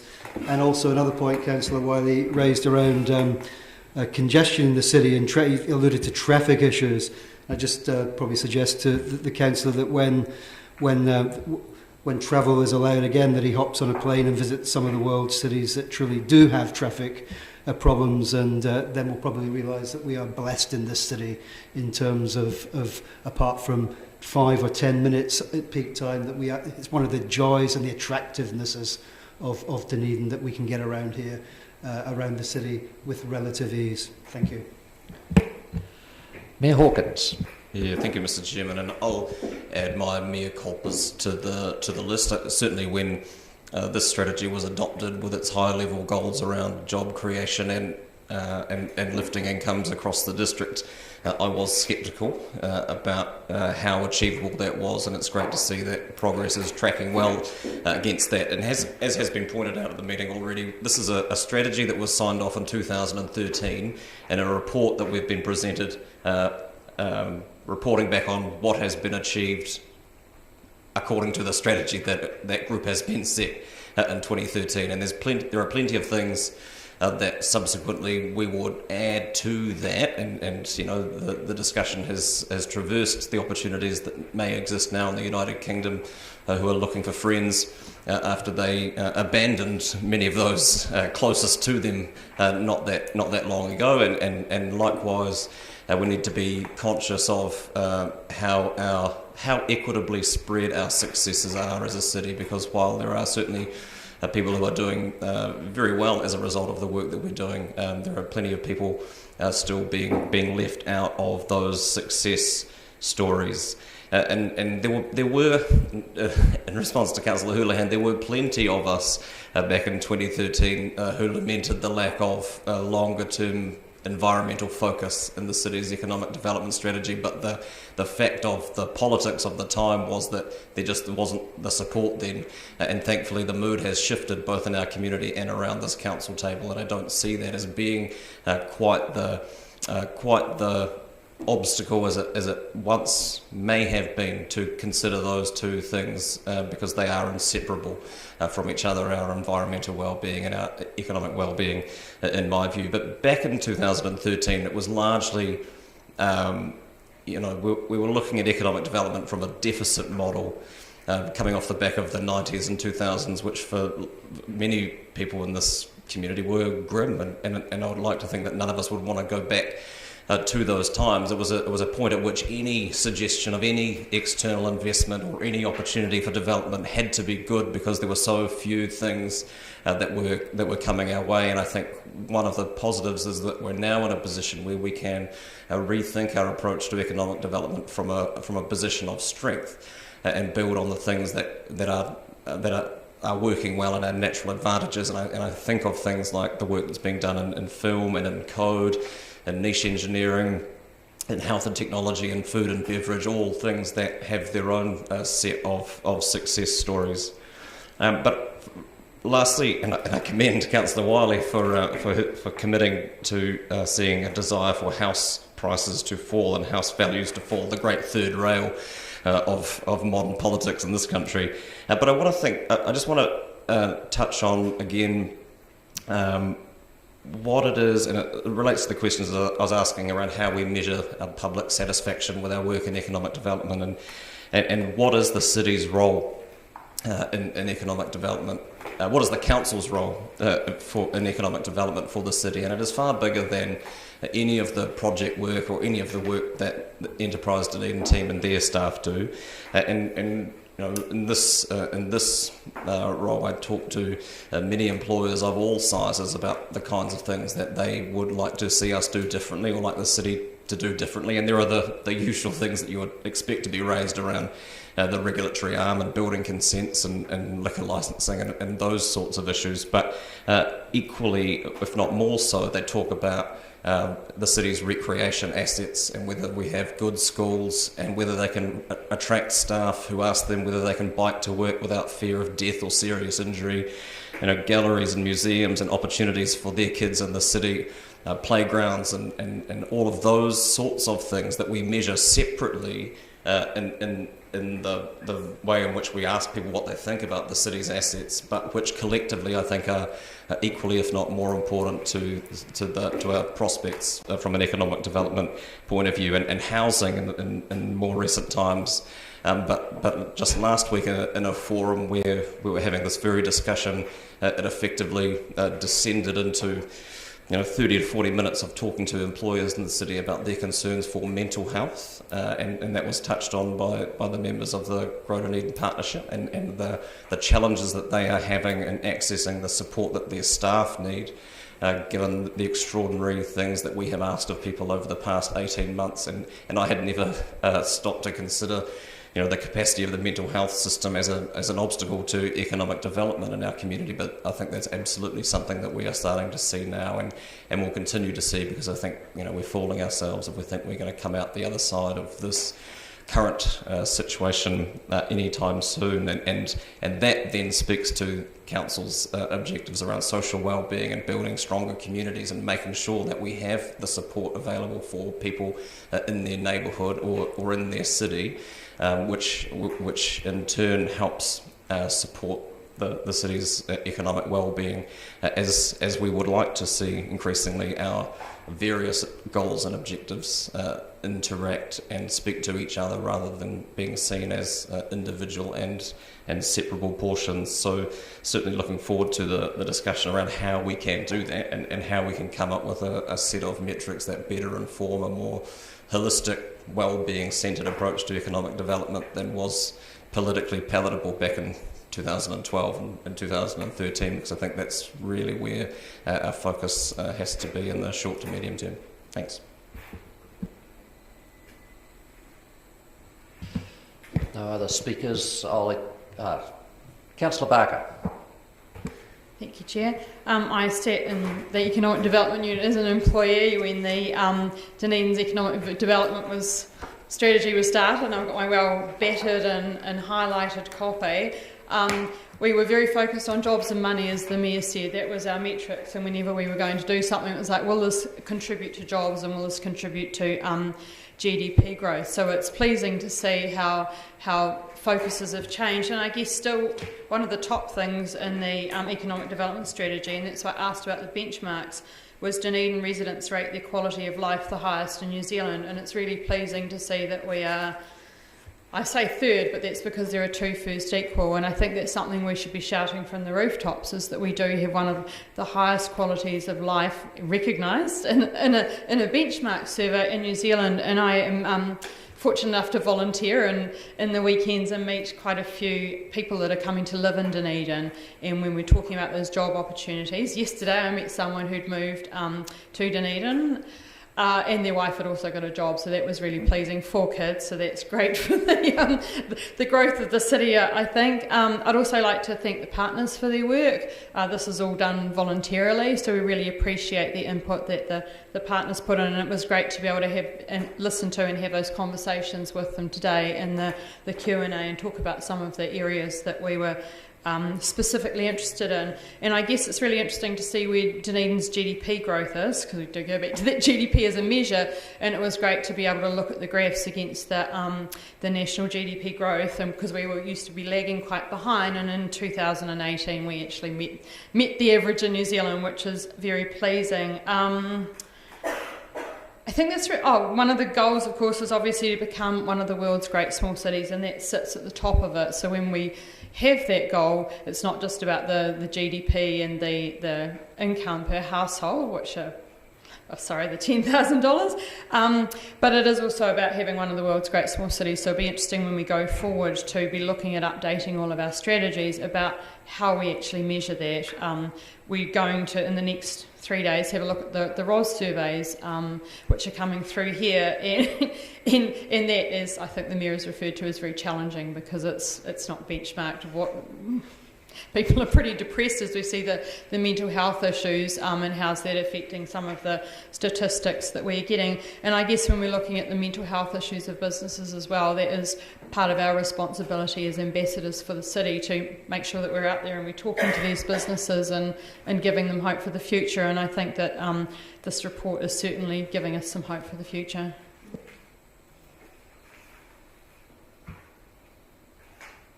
No other speakers? In that case, I shall exercise my right of reply. Having been around on the strategy since it was being written, so I was given the job in 2010 to lead the team of Great Dunedin partners to write the strategy. And at the time, I was very proud of that strategy. I look back on it now and I think the strategy has huge holes. But whether that was through a lack of insight by those who wrote it, or the fact that our world has changed significantly in the last 8 years since it was adopted, probably the latter. We were at a time when Fisher & Paykel was closing its doors, or just had. The jobs in the manufacturing sector had reduced significantly, and the city was in real danger of losing its relevance, and we all know that we're no longer considered one of the 4 main cities in New Zealand, but I think we're on the way to tracking back and having that relevance. But first, we need to rewrite our strategy.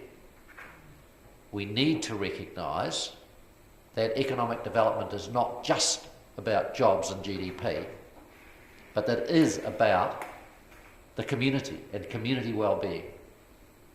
If people have jobs, if they're paid well, if the city can afford its amenities that make it a great place to live, then that should be our challenge.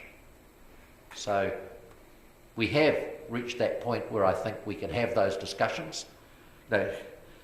Climate change, in 2010, climate change wasn't even being talked about at the council table. By 2013, when this strategy was adopted, there were a few councillors who were starting to tell all those around the table that we should be taking more attention of climate change and our environment. And now I'm so proud that I sit at a council that makes hard decisions.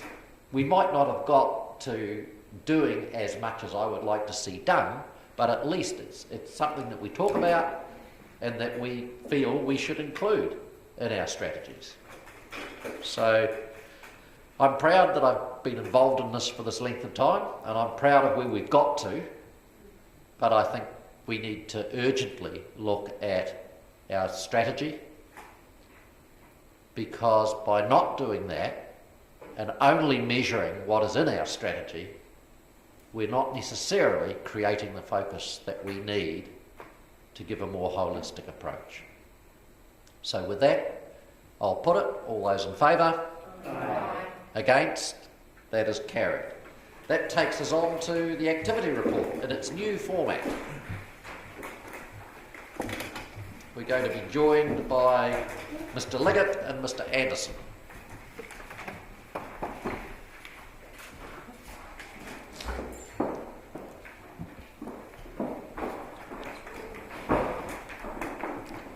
Welcome, gentlemen. I assume you will take it as read and just look for questions. So, questions, councillors. Councillor Raddick. it may be impossible, but on page 77 of our agenda, the economic development and marketing score, it was discussed in the previous session today. Only 36% of residents are satisfied with the council's support for economic development, which came as a bit mysterious to members of Grow Dunedin Partnership and similarly to myself. Do you have any idea, research or anecdotal thoughts on where that stems from? Perhaps I could take that one, Councillor. That's from the survey, the ROS survey results, where the question is asked of the community as to whether or not they believe council provides enough support to economic development. So this is raw data taken at a point in time. Obviously, you can see that it has picked up over the last 2 years, but there is probably sentiment in the community that says that we could be doing more around that economic development space.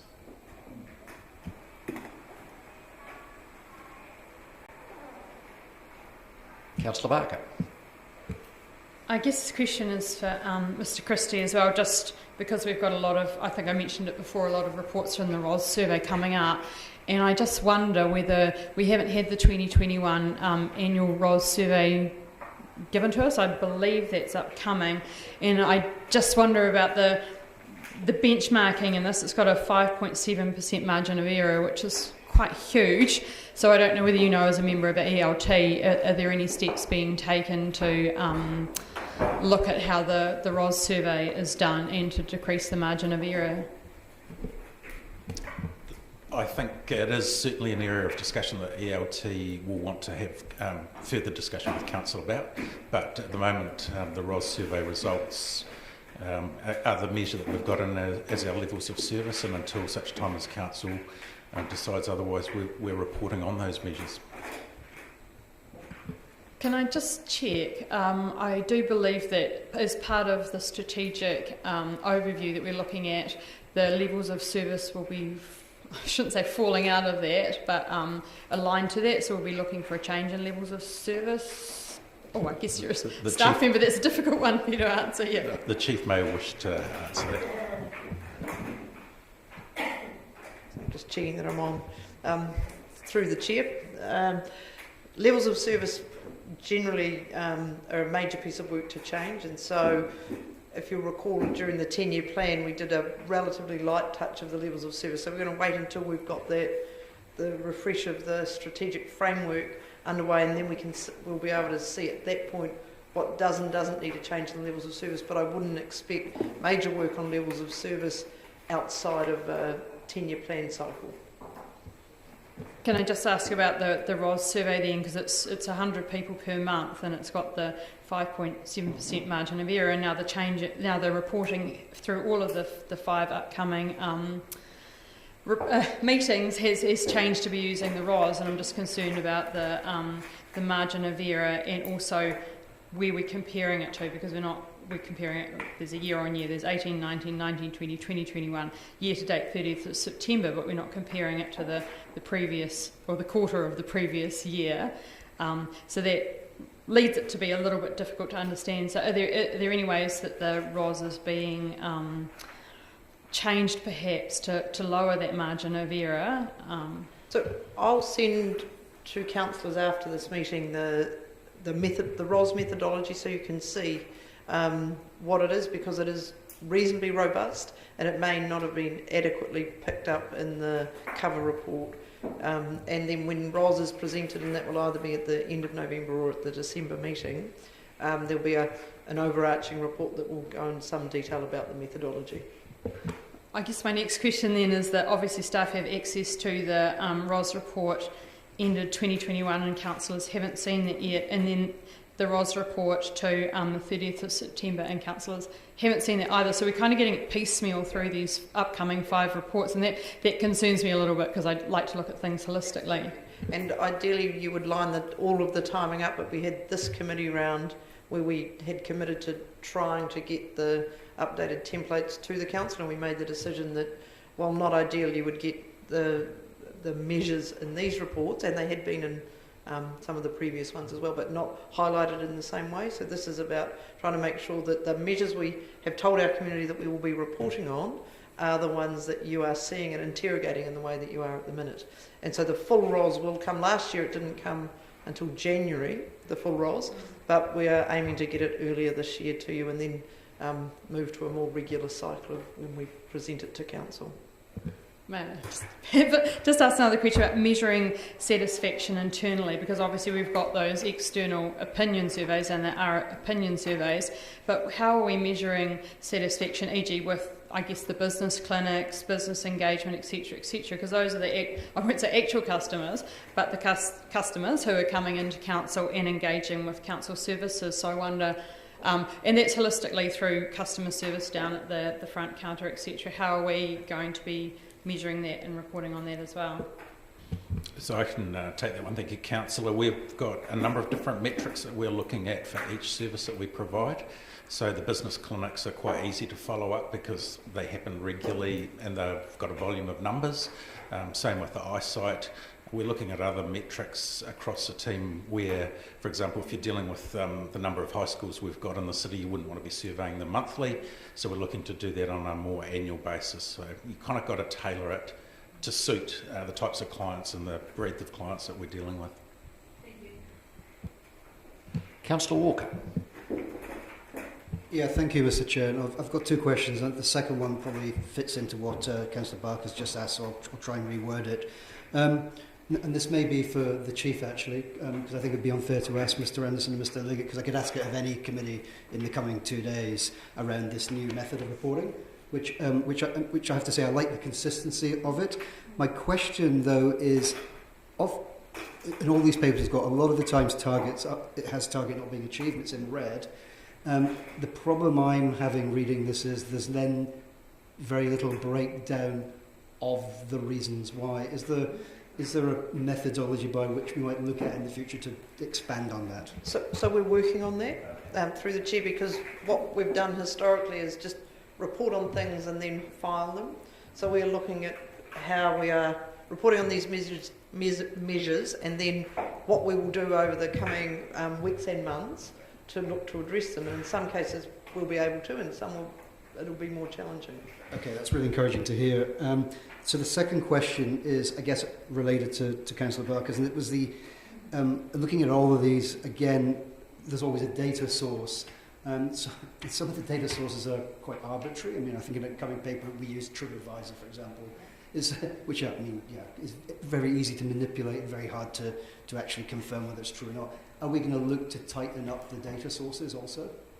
We're looking at all of those things, but as I think the covering report for this says, this is an iterative process as we're starting to try and bring you information about the things that we have said to the community that we will measure, which we haven't done, we don't think, with this degree of clarity or transparency recently. Councillor Gary. Thank you, and always difficult being the first cab off the rank with this new reporting format. And yes, it provides consistency, but I acknowledge there's a great deal of mahi behind the scenes, behind the stats. So I'm keen to learn a couple of the stories with two of the projects, and I'm not sure who to ask it of, Mr Anderson or Mr Liggett, but Falmouth, but probably Mr Liggett. I see the stats there, but I'd like to know a little bit more about the reality of the success of the inquiries we have had. Clearly we had a lot more inquiries before, but it's really about, what is the potential success for that? I had a conversation with Mr Deaker just before this morning's meeting, and I basically asked him the same question just to reiterate how he would describe it in 3 words or less. You knew I was going to ask it, I guess. So he described it as positive and solid. He believes that from a domestic point of view, we're still seeing good projects being developed within the city in terms of both content and actual investment that's been attracted in by the Film Commission. He believes that there's good national interest still, and there is still conversations happening from an international point of view. So he remains positive, and we describe it still as solid in terms of actually the industry and the market that is there at the moment. So, to what extent is the international part of this poised to activate once the borders are a little more open? The expectation is still relatively high, as we've seen with other jurisdictions that have started opening up in terms of film activity as well. So there appears to be still a pent-up latent demand for these types of, for digital content, and we don't anticipate that changing, certainly in the short to medium term. I'm not sure if you can answer this, Mr. Liggett, but would it be fair to say, I just looked at the quote there about the ease of working within Dunedin on film in terms of our cross-council response. Would it be fair to say that while people are waiting, that this is very attractive to work here in the city because we make it really easy for them to do so? Would that be a relevant? I think that is fair to say, and that has certainly been the feedback that we received, certainly in the report that you received before. Alwyn, today, in terms of the industry feedback on the nature of the business support, red carpet, if you like, that we can offer. So that's really encouraging. And my second question was around item 8, Pathways Project. Could you tell us a little more about that, please? Certainly. That's in relation to the Study Dunedin one. Correct. So this is a project which has been invested in by Education New Zealand, and it is actually looking at creating opportunities, certainly with offshore partners, in terms of bringing in students and selling them a USP, I suppose, in terms of the current sort of challenged sort of lockdown period we're in at the moment. It is leveraging some work that we're doing around the Centre of Digital Excellence and Gaming, and also the relationships that we've started investigated through JP Games in Japan as well.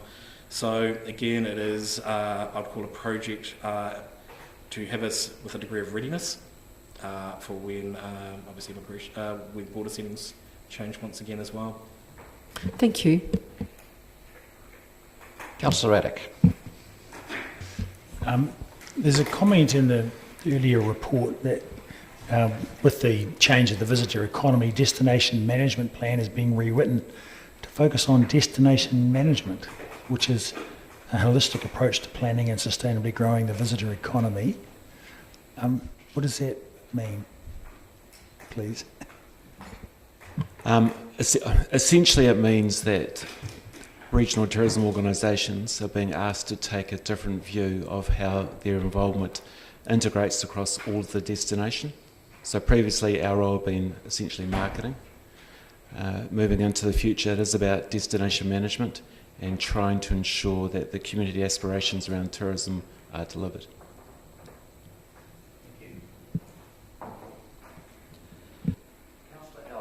Councillor Elder. Thank you, Chair. I've got a few questions. Just looking on page 77, Dunedin's share of the national visitor spend, and just performance target grow 10% year on year. Can you speak to that, because that hasn't been sort of articulated before? So that's one of the metrics that we have in as part of our levels of service, and the reason we're not hitting that particular target, if you need a little bit of further background, is just because of the international borders really impacting heavily on both international and domestic visitation. So that one is probably going to lag until such time as we see borders opening. My next question is, we note that there's going to be, proposed big, huge film studio up in Wanaka. Does our film marketing and management crew think this is a positive for Dunedin?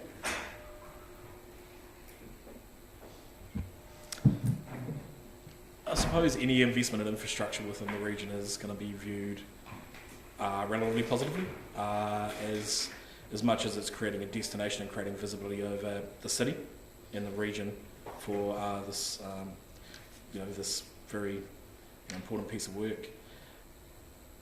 Is Dunedin competing to an extent in terms of studios between what's happening probably in Wanaka and here? We don't think so. because there's different strengths that we have within the city. That's certainly the proposed project in Wanaka may not have access to in terms of the content development, the creativity, the links to the university, the polytechnic, and to a certain extent the focus around more digital aspects of screen production as well. So we would certainly hope that it would be complementary in terms of the activities that we're certainly looking at as well. And on point 7 it says international work has started on developing an international framework to further support the city-wide economic, social and cultural collaboration. So could you just unpack that a little bit more? Dunedin has a range of long-standing sister city relationships, obviously Shanghai, Edinburgh. We have a range of MOUs with various cities in China, and they are generally delivering good outcomes, whether or not they're directly to the city or within the tertiary precinct or science and innovation. This is an opportunity to take not a step back, but just a pause, and actually look at those existing arrangements and also shape a direction of where we would like to go forward, both in terms of, perhaps you could view it in an economic response, in terms of what sort of economic pressures we've got now, but also that medium to long term. So what other areas can we start unpacking, and how can we be very targeted in terms of those relationships and also projects going forward? Mr. Christie might want to... I think it was touched on with the earlier report for the need for us to be looking at a wider global picture in terms of where those opportunities might be. So this piece of work is designed to look at where those opportunities might be and what role Enterprise Dunedin City Council might play in that. And my last question, just on the accommodation data, the occupancy rate was 30% compared to 31%, and we saw in the Dunedin partnership our income from domestic had increased.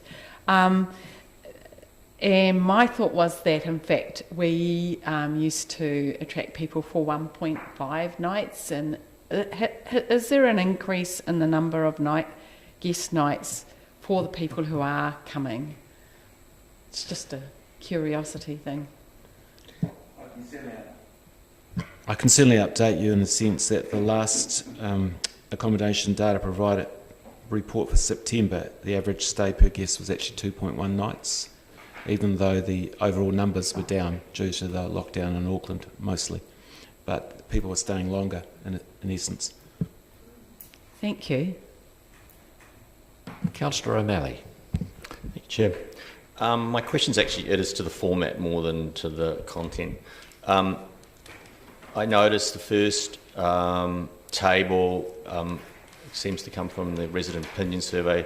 Second table comes from a performance target on Dunedin's share of national visitor spend. What document is that coming from? Is that from the economic development strategy? No, that's Council's 10-year plan. So where the metrics have been talked about in terms of the levels of service, it's matched directly off that. And then the last one, the eyesight visitor number, that's an internal? Same. No, that's the same. 10-year plan. So only 3 measures in the levels of service, and these are the ones that are contained in this report. Yeah, so I guess my question really, probably for the CEO to be honest, it's how are we going to assess our activities against our strategies? Because these are levels of service questions and they are opinion questions of customers, as opposed to strategic objectives that I know this is something we're feeling out, so this is a generic question. I think we'll come across a lot of the reports as we go through this week. In what mechanism are we going to be able to achieve an understanding of where we are on our strategic objectives with this reporting structure? Is there an intention to have these things get a bit bigger maybe in the future and have the strategic objective relationship in that as it goes? Look, I believe that's the intent of the strategic refresh, and as the Chief talked about earlier, the matching of those levels of service with the new strategy documents will form part of that ongoing discussion with Council over the next 12 to 18 months.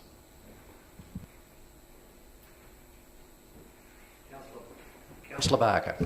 Thank you, Chair. I just want to do a bit of a tourism health check. I see I've only got the August accommodation statistics in front of me, but I note that the number of establishments has gone down from 78 to 72, and the active establishments have gone down in the number of stay units, so there's 8% less rooms. And I just wonder, are accommodation places closing? Are they in hibernation? And I know it's awfully difficult to predict because we're in COVID times, but I just wonder if there's a kind of health check on the tourism operations that you could just give us an update on. So we recently reviewed our wider tourism database, and the eyesight team made contact with all of the people that are on that database, about 150 operators in the sense, and certainly in terms of the accommodation sector, some, I can certainly think of 2 that have closed. There will be some in hibernation, and in the general sense that's pretty much mirrored across the tourism industry.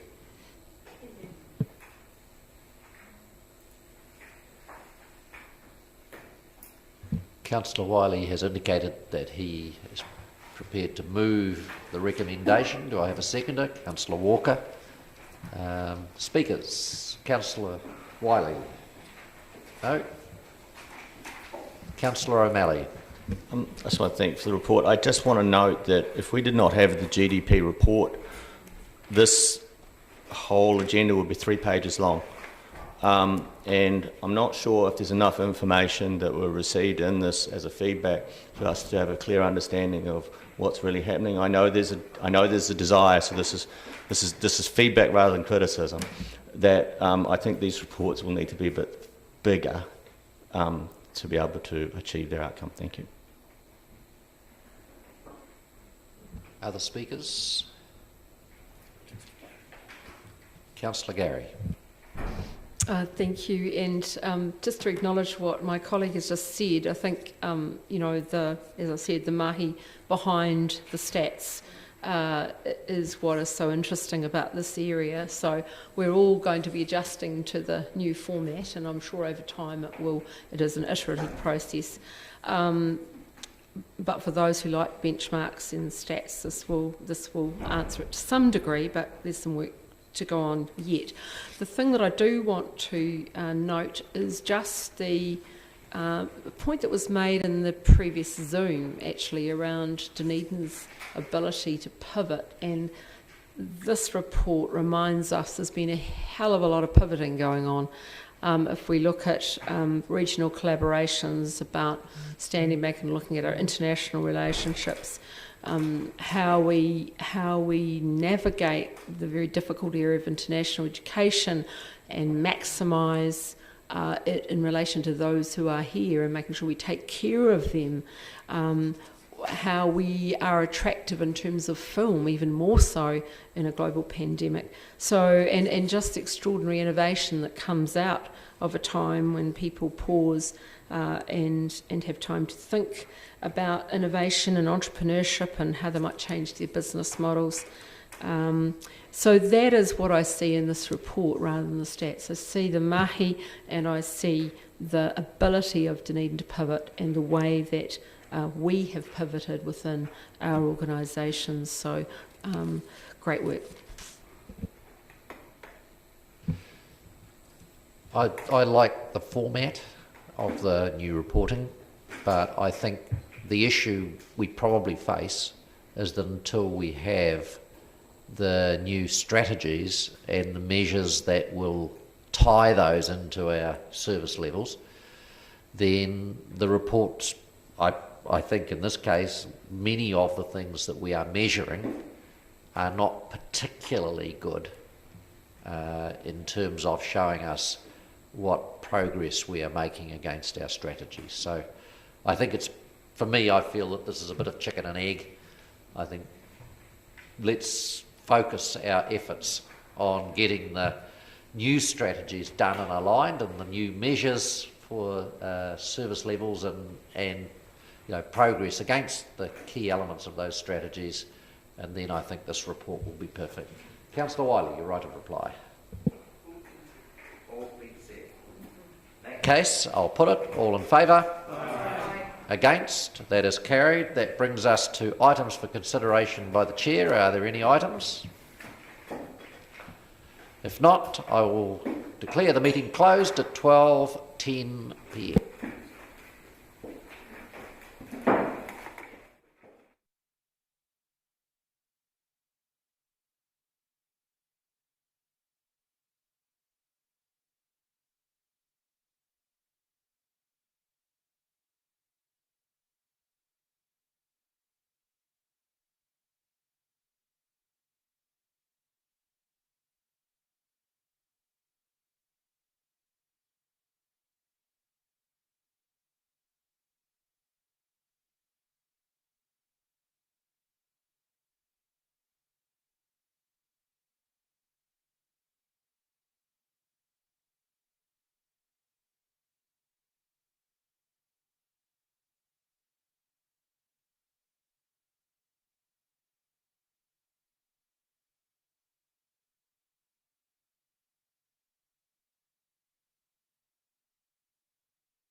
Infrastructure Services Committee meeting.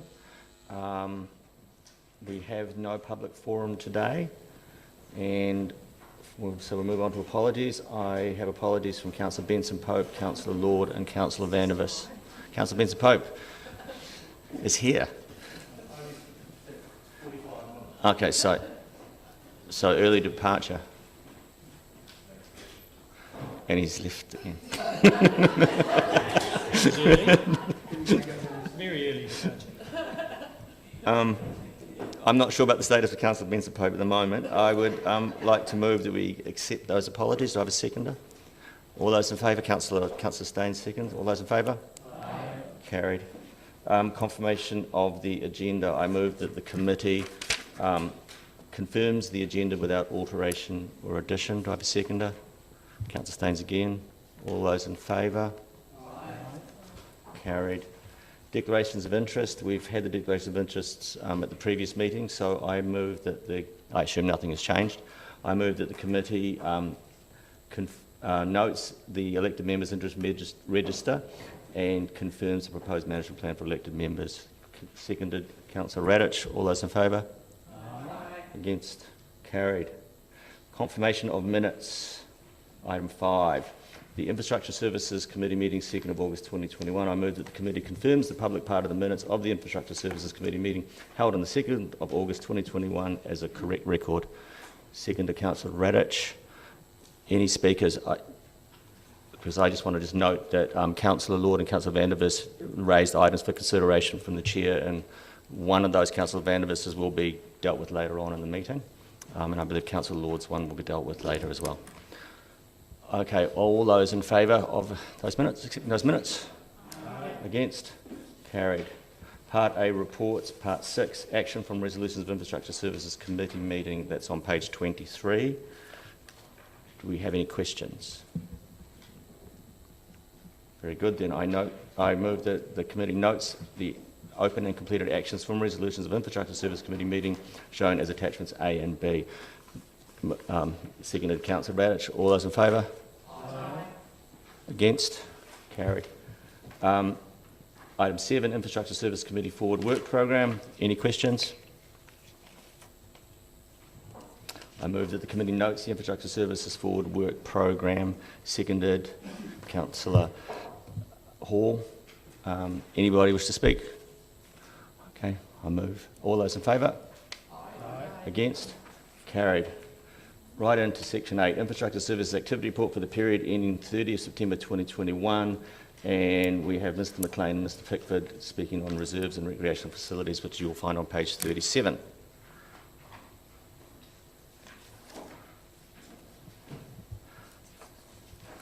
Welcome, gentlemen. Do you wish to say anything to your report? No, thank you. Happy to take questions. Great. Any questions?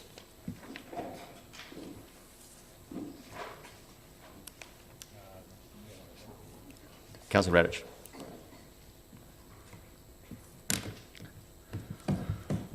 A few small questions. The minor pool, I see it's opened up a bit now, but our levels haven't changed. Some of the users of the pool have mentioned to me they felt it was a wee bit restrictive before, but is there any reason why it was more restrictive and now less restrictive? Through the Chair, so staff are continuously reviewing the what we can do. They looked at a way of increasing lane usage, and we discussed it with other aquatic facilities around the country. And with the layout of the pool, we believe we can still meet the guidelines set out by Recreation Aotearoa and Sport New Zealand, and keep people safe, but at the same time, in a controlled manner, increasing the amount of lane swimming available. Yes, and by way of feedback, I'd note that the same people are very pleased that it's less restrictive now. Thank you. And just another question, over to page 42. There is a level of dissatisfaction of accessibility of parks and reserves, which I found a bit mystifying. And so my question is, what is the definition of accessible in this context? Through the chair, accessibility can be a whole range of things. It can be accessibility to play equipment. It can be accessibility to tracks, walking tracks. It can be wayfinding. So it depends on the context of the question being asked and who you're asking. But with our review of our plans such as play spaces, tracks, etc., accessibility for all is at the forefront of what we're doing. Yeah, so are you saying that we don't have any data on why these people thought it was, why the residents' opinion survey came up with a result that suggested it was that the Parks and Reserve were less accessible than they would like? Through the chair, the full results of the ROS survey will be reported to Council in December, I believe. But I don't have that actual data in front of me. But yeah, I can imagine that it's quite difficult to ask that question. I'm just curious if you had any information on it. And one last thing. Sorry, is Task Force Green part of your suite of services? Through the chair, no. Thank you. Your Worship. Thank you, Mr. Chairman. And I'm aware that we're using these questions because those are the questions that Council have approved us to use. So picking them apart isn't that helpful. And I think the point's well made, and that accessibility could be, can I get to it? Or it could be, if I'm there, am I able to use it? Based on mobility issues or any number of things. But is the Botanic Garden the only council asset or facility where the measure of success is how many people use it? It seems it's an unusual measure in that we have to get 70% of the community in there in any given year, which isn't how we treat any of our other cultural institutions or. Through the chair, I can't answer for many of the other groups, but we have some attendance targets for aquatic facilities as well. Right. So people through the door. But they are expressed as a number as opposed to a percentage. Correct. Yeah. Yep. Thanks. Councillor Gary. Thank you. Just further to Councillor Raddick's question, I wondered over the reserves and recreational facilities in general, how staff are managing to interpret the ever-changing guidelines in this pandemic. I imagine it's been quite challenging. How has it gone generally? Through the chair, really well. The feedback from the public has been generally pretty supportive. Perhaps with the exception of our aquatic facilities. There's a little bit of frustration there in terms of leisure swimming. But certainly our management of sports facilities and our working in partnership with Sport Otago and all the sporting codes, all of the measures that we need to have in place are in place, and it's been well received. And further to that, how are the staff doing? Because anyone that knows folk who are on the front line trying to manage the guidelines in actuality, it's challenging dealing with people who may not share the same views. How are the staff doing? Through the chair, the staff are doing really well. They're doing a great job. Thank you. Councillor Elder. Thank you, Chair. Just a number of questions from page 43. Park recreation facilities and renewals and improvements, 50 of 111 playgrounds have been refurbished and upgraded, and it's noticeable. I was just wondering what the feedback from the community was about that. Have you had any feedback? Through the chair, yes, so feedback's been really, really positive. It always is when we upgrade a playground, and we've got a number of upgrade consultations and projects underway at the moment. It's been really high engagement with that, so people are really excited. That's fantastic. Reserve management plans work has commenced, and the reserve management at Seacliff has been signed off. So what's the timeline for, say, Signal Hole Reserve management plan to come to? Through the chair, it's in the council forward work program. I can't give you the exact date. Oh, that's okay. But yeah, we've commenced engaging the stakeholders. A couple of years ago, number 7, sports fields, there was a lot of complaints about the standard of playing pitches, and I note that you've got new green space contract, and I was just wondering what the feedback is now on the standard of the pitches as compared to, say, a couple of years ago. So the feedback so far with the one contractor managing the green spaces right across the city has been really positive, particularly from our sporting bodies, which is really encouraging. Cool. And just the community ranges, were you able to manage to get funding for those community ranges as per the other years that we've had them? So we budgeted in the long-term plan, so we've taken the ranges started at Labour weekend. Oh, cool. Excellent. Oh, and my last question was just about the recreation facilities level of provision. Again, the open space review and the tracks plan, etc. So they will be coming in the next, say, next year, or what's the timeline on those again? So there are a few listed there. Yeah, so there is. The timeframes are all slightly different. Tracks plan is at design stage now for the document, so that'll be coming in front of you shortly. Yep. Oh, cool. Thank you very much. Thanks for all the work you've done. Councillor Fiso. Tēnā koe, Mr. Chair. Tēnā kōrua. My question also relates to community ranges. For aroha mai, forgive me for my lack of concentration, but so the community ranges are not the ones that we previously sought MB funding for? Yes, they are.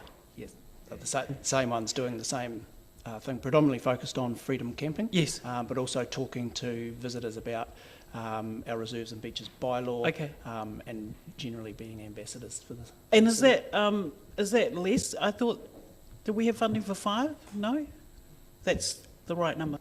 No, we've always had the same number. Yep. And my second question sort of follows up on His Worship's question about measurements, percentages, and numbers versus numbers in terms of user satisfaction or users. In the going forward in the strategic review, are we going to have some sort of consistency going forward?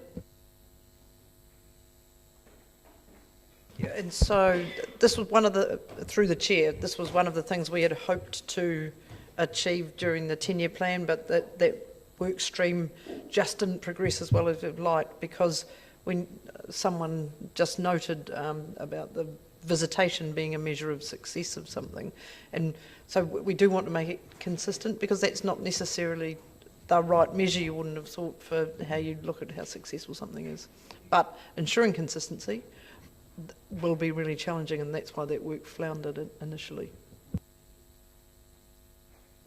Thank you. I just have a couple of questions.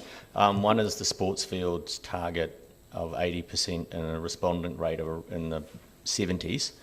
I play with people who use the sports fields, and they're a fairly whiny bunch, but the idea that between 25 and 30% of the people using the sports fields are not happy with them seems a large number.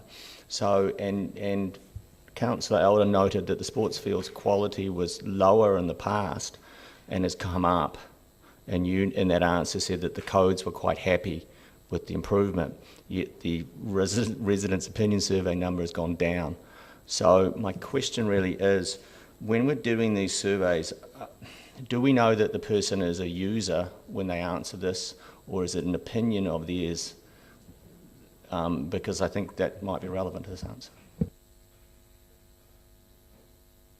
If I might, it goes back through the chair again. The levels of service question is about checking that we have the right measures, and so the ROS is a useful thing to do, as it's the opinion of our residents. Whether those opinions are the ones that we use to check how well we're doing, say in the condition of the sports field, that's a different conversation. And so I think the ROS is a tool for a certain thing, but may not be the right measure. And that's where it gets really challenging, is how you determine what the right measure is. Was kind of where my questions were going. Thank you. Thank you, Chair. See you. Councillor Radich.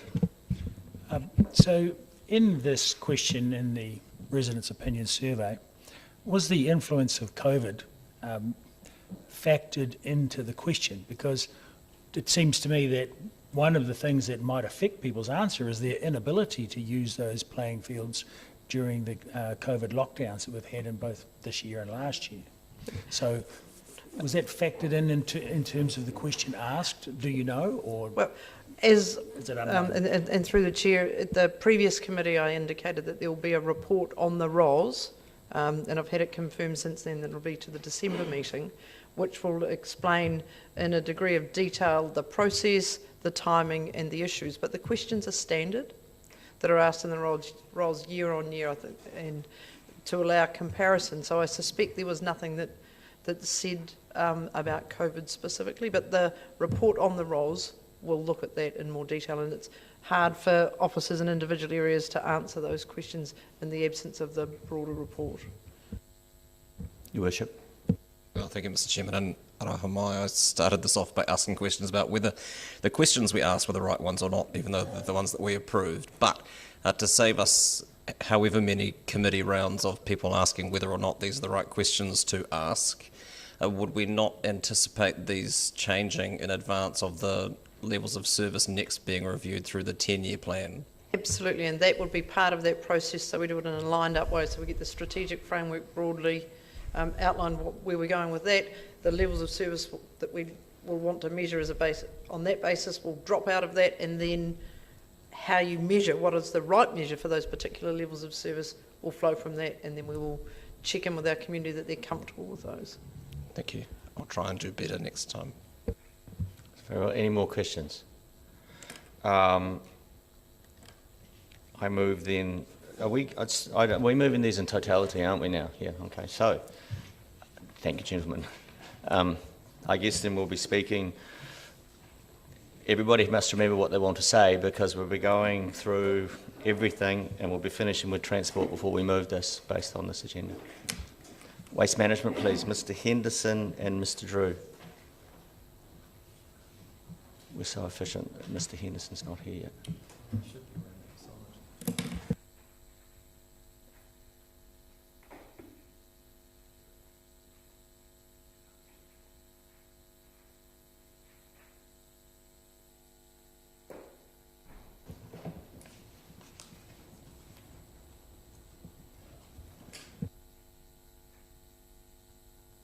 Thank you, Mr. Henderson. Do you want us to speak to your report? Through the Chair, I'm happy for the report to be taken as read. Answer any questions. Any questions? Councillor Radich. So further to measurement issues, but these are not residents' opinion. This is not a residents' opinion question, I think. Page 47, waste minimisation. There's a really dramatic improvement in the amount of municipal solid waste per person disposed of. How is that measured, and how come we've achieved such a drop? Is it just is it simply going to other places, or are people recycling their waste? Are you talking over time, over the years here, Councillor? Or yes, over the time of the years. You know, from 670 down to 440. So that does represent a considerable drop in the amount of waste that's going into Green Island. I was about to say wastewater treatment plant, apologies, and the Green Island landfill. There's a variety of reasons for that, including some waste possibly going elsewhere. We know there is another commercial landfill operating in Dunedin, and we don't have figures for how much waste is going into that landfill. Right, and so does that same concept apply over the page to the amount of municipal solid waste going into landfill? So in other words, it could be merely being diverted to a different landfill other than Green Island. No, that one there is actually from our, it's a municipal waste, so that's the waste that we control. Right. So that's from curbside collection and the waste that is going through Green Island. Yes, so yes. So that one is more accurate about what we actually have oversight of, as opposed to the amount of waste per person generated in Dunedin as a whole. But it doesn't factor in people sending their waste to their own private wheelie bin as opposed to our black plastic bags. if that wheelie bin comes into Green Island landfill, yes, it's included. Right. So a private collection wheelie bin can't go to the commercial landfill in Dunedin. It cannot take municipal waste. Right. So that has to go to Green Island. That should go to Green Island. However, it can potentially go further south to another landfill. Right. You don't have any information on that, do you? No. We know that some of that is occurring, but I can't give you an amount for how much is disappearing out of Otago region. Thank you. If I can just follow up with that, when we come into the new contracts, I think it's reasonable to assume that we'll end up getting a lot of the stuff that was going private coming back because it'll be in the rates. Do we anticipate that first we'll have a clearer number. Do you anticipate that number might go up again once we know it's coming back to us? It will be interesting to see what occurs, because obviously that'll be at the same time that we introduce additional diversion with the food waste and potentially green waste. So I anticipate the amount of waste that's going into the private red-lidded bins will start coming back to Green Island. However, that should be offset by increased diversion at the same time. Thanks. Councillor Wiley. Thank you. Mr Henderson, I've got a question around the Green Island landfill. Is there any consents outstanding for that, for extending its life beyond 2023? The existing consents as they stand last until October 2023, and we have up until 6 months prior to lodge any new consents, depending on what the decisions are in regards to the future of that landfill. Okay. Is there plans to go up and use more space vertically? We've been doing some evaluation of feasibility studies on potential life extension of the Green Island landfill. However, all of that's basically in the feasibility stage at the moment, and no decisions have been made. As I say, we've got quite a bit of time left. We're gathering the information that we need to actually have a successful resource consent application. Okay, but yet we've just gone for procurement under capping. I'm just thinking, wouldn't we be looking, is that a different part of the landfill that we're looking to cap, or are we going to cap and then potentially go up on what's been capped, or?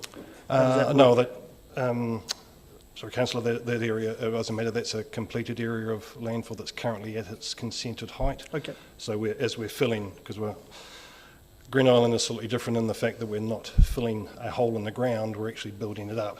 So the maximum height at the moment is 25 metres, and parts of the landfill have reached that height.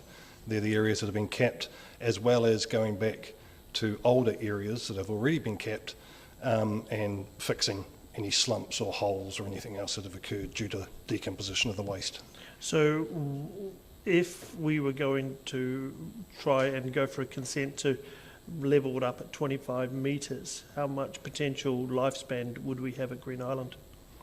At the moment, there's about 3 to 5 years of life left in it at the existing consented height of 25 metres. Yeah. Okay, thank you. Councillor Gary. Thank you, Mr Chair. I was very interested in the section 6 to 9, having just spent the weekend hauling perfectly good building materials out of a skip on our building site and being appalled by that. Tell us a bit more about the tools and the time frame for those for the bylaw that's mentioned in 9, and are there any other tools we can use, given at the moment there's no mechanism in the Building Act or building codes? Could you speak to that, Mr Henderson? Well, as you've already correctly identified there, Councillor, we don't have a lot of tools that we can use in that area. There is a part of the building code that applies at the moment, section G15, but that only relates to making sure there's areas for waste. There's nothing about reducing waste itself. However, that is a question that has been specifically addressed in consultation that's out at the moment on the Waste Minimisation Act and the New Zealand Waste Strategy and the Litter Act 1979. So there is moves by central government to actually provide some enforcement and some regulation around that. At the moment, there is the potential that in a future bylaw when I've got someone that can actually write it, can have a waste plan, but that then still falls on council to have to try and enforce that, and it's quite difficult. You also need to have diversion available. It's all very well actually been able for companies to try and reduce waste, but once they've produced it, if there's nowhere for it to go, that once again becomes difficult, just becomes general waste again. So there is a small amount we can do in regards to a waste bylaw, but there's nothing until the building code or a building act actually gets changed. There's nothing really in there that we can use. So do I get a sense from what you just said that central government's now starting to move in that direction, but it will take time? Is that it? Would that be a summary of what you've just indicated? There's potential moves included in the consultation that they're putting out at the moment. I think even in their emissions reduction plan consultation as well, there's talk about construction and demolition waste. And the bylaw that's spoken of in 9, timing on that, do we have any idea of timing? I'm hoping to have someone employed in the position that's been vacant for quite some time by the end of the year. I'm hoping that next year we'll actually be able to start writing a bylaw which will go alongside the new collection services when they come out. So I'm hoping to have that completed and ready for consultation, adoption in 2020, probably be early 2023. And my final question is at a local level, does anyone in your department look at sort of local solutions at a micro level, like the Buy Nothing initiative operating in communities all over the world and in Dunedin, where items that are no longer of use, and they can be building items, doors, windows, that kind of thing, are given away and people use them, appropriately? Yeah, we currently run a website for exactly that purpose. Brilliant. We basically do have a website for that purpose. It's not particularly well utilised, and we're hoping to do a refresh of that. We've been talking to a company who have in fact applied for some commercial grant funding, who are offering a nationwide sort of a solution rather than just a little local. Excellent. Thank you. I'd like to follow up from Councillor Gary's question. Specifically, point 10 is you're saying that currently you might begin that bylaw in 2022, and then points 21 and 22, Waste Futures design. Because as you've answered already, if one does not speak to the other, then we won't get an outcome that relates to Councillor Vandervis's question. If we don't facilitate the building of those facilities or the contracts that allow those facilities to exist, so that demolition material can be taken to them, then would it be fair to say then that in their absence it won't happen? As it stands, yes, that would be fair, Councillor. There is the Ministry for the Environment has been looking at the gaps in recycling, resource recovery infrastructure across New Zealand. They have a plan to target the waste disposal levy at those gaps in the market. So they will be trying to encourage, and it's actually included in the Waste Minimisation Act submission consultation that's out at the moment. They're looking to target those sort of gaps like construction and demolition, that sort of stuff, and encourage the development of that infrastructure, yes. In our development of Waste Futures, will we be putting in that development, the establishment of such activities so that if things like levies and stuff come into place, we actually have those activities here? Is that going to be part of the development? Yes, Councillor, it's included, especially construction and demolition is specifically requested as part of the future infrastructure that we will have in Dunedin, yes.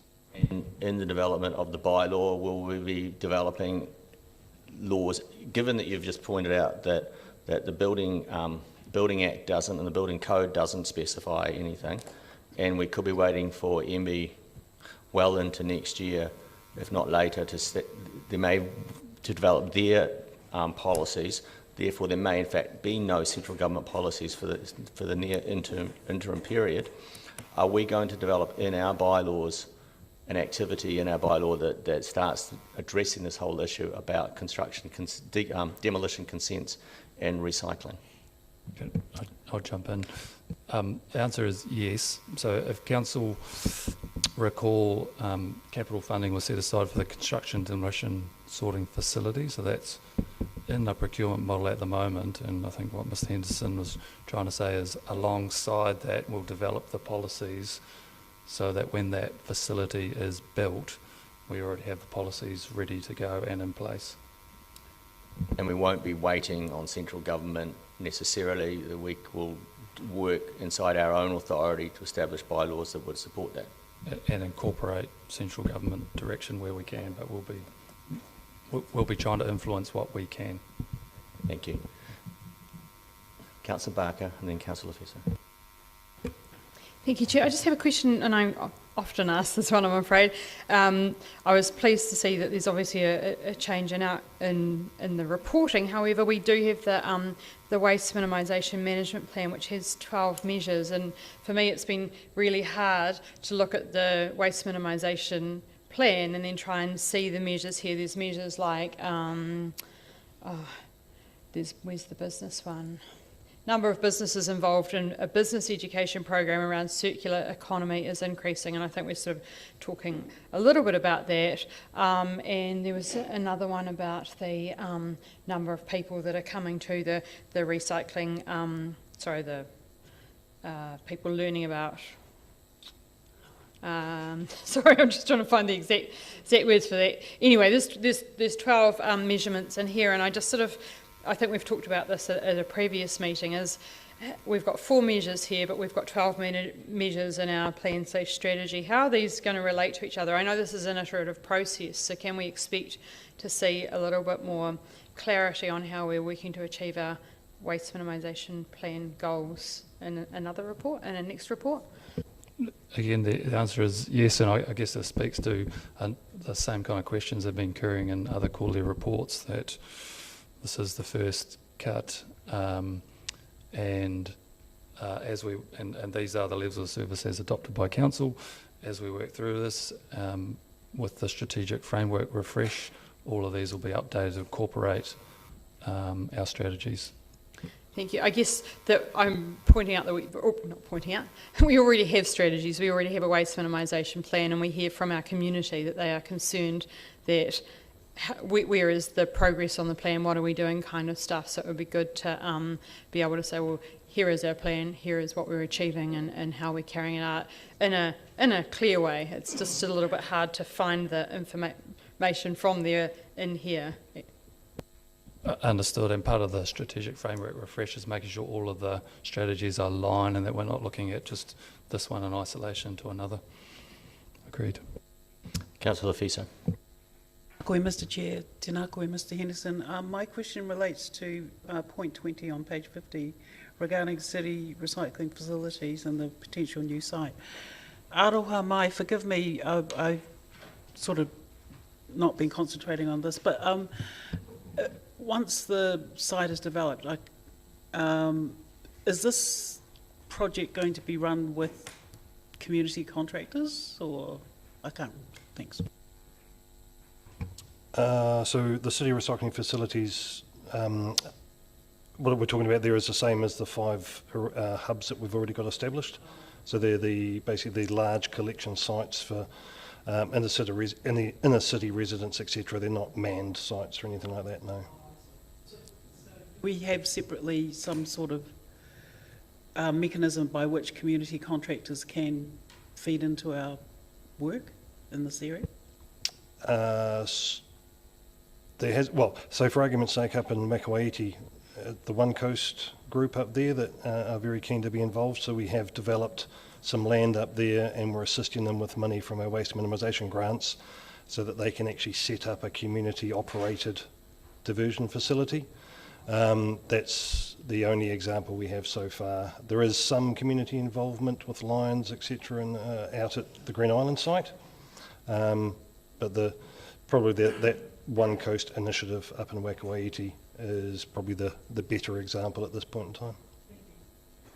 Just want to follow up from Councillor Lofeso's question.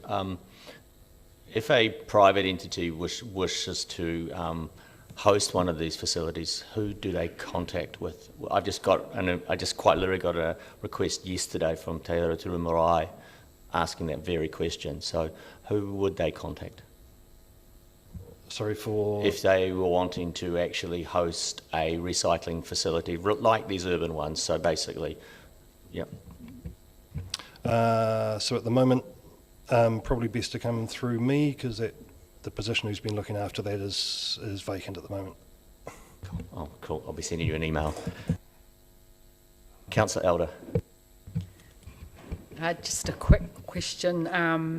It's Christmas coming up, and lots of people get parcels with polystyrene in them. Is there any plan to sort of market more this wonderful Green Island resource cover area, my 10 of polystyrene coming up? There isn't any plan at this stage to actually actively promote it. No, it's listed as it has been promoted, and it's listed as one of the services that is available. It's actually already operating at almost maximum capacity. Oh, wow. So probably don't want to push it too hard, to be honest. Because we have already gone up. We started with a monthly collection, and now we're doing weekly. And it's actually quite a costly service. Okay, thank you. Your Worship. Thank you, Mr. Chairman.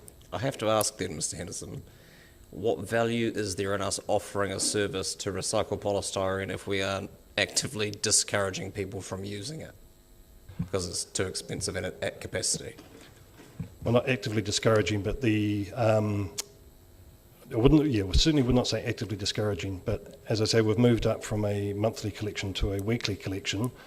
It's actually Expol that collect from Dunedin when they're doing their deliveries through here, so they can't collect any more frequently than once a week. So in order for us to, and they can't actually process any more than we're giving them now at the moment anyway. So there just basically isn't any real capacity left in that recycling system. So people, okay, maybe actively discouraging was too strong a phrase, but for people who could make use of that service but currently aren't, the message is there's no room. There is some room, but not a lot of room. Yeah, we're wanting to avoid commercial starting to use it as well, to be honest. We're wanting to keep that as a service for residents, so that we can actually maximise the capacity for the residents of Dunedin. And as I say, we've almost reached the capacity for that service at the moment. We could add, if there was significant additional demand, obviously we could try and find some way of increasing that capacity. But at the moment, Expol can only produce so much per week, so it's limited.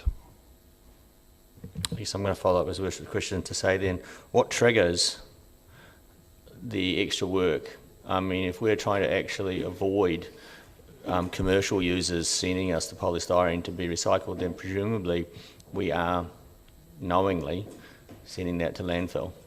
Wouldn't that not be the case? That's, at this point in time, that isn't entering Green Island landfill. When I say additional capacity, that would probably mean we would have to try and send it to Christchurch, to the Expol factory up there, rather than Central Otago.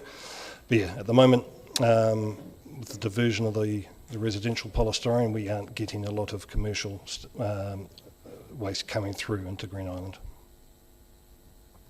Okay. I was just going to say, this is one of the challenges of the waste sector infrastructure as we transition from a disposal economy to a circular economy. There's still a lot of infrastructure that has to be built and markets that have to be developed so that the circular economy can work. Councillor Radich. Do we have any active investigation into plastic recycling projects such as the polystyrene or the soft plastics or even the hard plastics? Because there's a range of things range of mechanisms and processes that I've heard of, none of which we have here, but all of which need a certain volume of material to make viable. So have we got any, have we done any investigation, or do we have any active investigations into those recycling processes? No, not at the moment we don't. Any more questions? Thank you, Mr. Henderson. Oh, His Worship. Just one, and it's the last on this, I promise. Has any consideration been given to encouraging people to send the material back to those who produced and or distributed it? And I think of a campaign that Smith's Crisps ran where, because there was a free post address on the packet, they got everyone to send back their empty chip packets to them, and it's amazing how quickly that focuses the mind of those who are producing and distributing it. But ultimately we're taking on the responsibility here of trying to deal with the end product. What consideration is being given to how to shift that responsibility onto other parts of the supply chain? So that's a big focus of the extended producer responsibility schemes, that consultation I mentioned before, the Waste Minimisation Act, consultation that's out at the moment. There's quite a focus on there.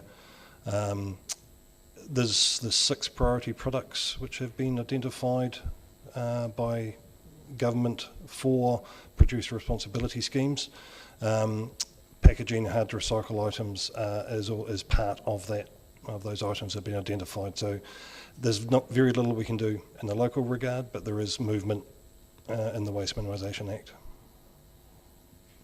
Councillor Houlihan. Thank you. It's similar perhaps a little bit to Councillor Raddick's question around innovation and different things for using recycling. I saw a thing that was really interesting where people have been making bricks out of recycled plastics and things. I know certainly they can do it for insulation. I've seen them where they sit it between the steel bars and things, and it's all completely recycled. I mean, promoting that sort of thing could get rid of a lot of that waste, that the recycling stuff that we haven't got many avenues to get rid of. Oh.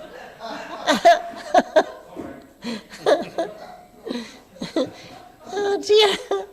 Oh dear. Given we've got a hospital new hospital being built here, are we working or talking to the ministry and the people who are going to be building that hospital and some of the big developments in our city about using more innovative ways of construction materials that could get rid of solve some of our waste problems at the same time? There has been an ongoing conversation. The stumbling block is simply that any materials have to be approved under the building code, etc. So any material, we did have a company here in Dunedin that was experimenting, trying to make bricks out of recycled plastic, etc. Yeah. But those products have to be certified before they can be used, and that's normally the stumbling block. So why can't we attempt? Are they having difficulty getting them certified? Yeah. It's basically getting them certified, getting them approved, and then there's a whole question about guarantees for the life of the product and that sort of stuff as well. So it's quite a process to try and get those kind of materials approved. Right. Thank you. Councillor Raddick. So seeing as you mentioned it, what happened to that company that was making the bricks? I did see they had a website up or something, and I have looked at pictures in the past of the bricks that they were making. Unknown in the end, to be honest. They were operating out of the Wharf Street, beside the steamer basin where the buildings were actually taken down because of asbestos. They were operating out of there. I know they were struggling and had been trying for quite some time to produce a product that would actually get certified or could get certified. But with the demolition of those wharf buildings, they disappeared, and they just seem to have disappeared. Councillor Barker. Thank you, Chair. So I have a question. It's around the waste minimisation plan and some issues that others have brought up about the innovation, etc. And it says Objective 9, Dunedin businesses minimise waste, are resource efficient and demonstrate innovation which grows or attracts sustainable market opportunities to the city. And that's kind of a bit of what people have been talking about. And I noticed that it says that the policy, the DCC, encourages and supports businesses to minimise waste, and that they will, working with others, will develop and or deliver a business education program in Scotch years 1 to 2 initiate. So you were talking that you had vacancies in the department. Are these the holes, I guess, that that need to be filled to enable that to go forward? Yes.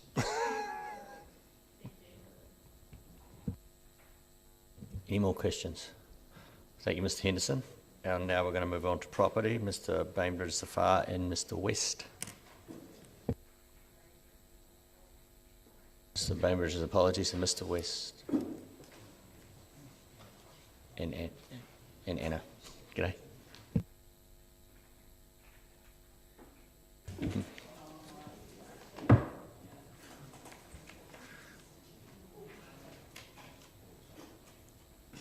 Welcome, Ms. Nielsen and Mr. West. Do you wish to speak to the report, or should we just go into questions? Questions? Councillor Barker. I was hoping to have a little bit more time to phrase this, and I've just got a note here. Is there an energy management plan across DCC properties? I think that was around about page 55. It was about, there's a measurement here. The amount of energy used by DCC properties is reducing year on year, and I just wanted to know if there was an overall plan around that, because it relates back to our carbon goals, and I guess our waste management as well. We've actually employed an energy graduate in property services, which is a combined internship with ECA. So his primary goal is to develop a plan for reducing our energy consumption by 2 gigawatt hertz.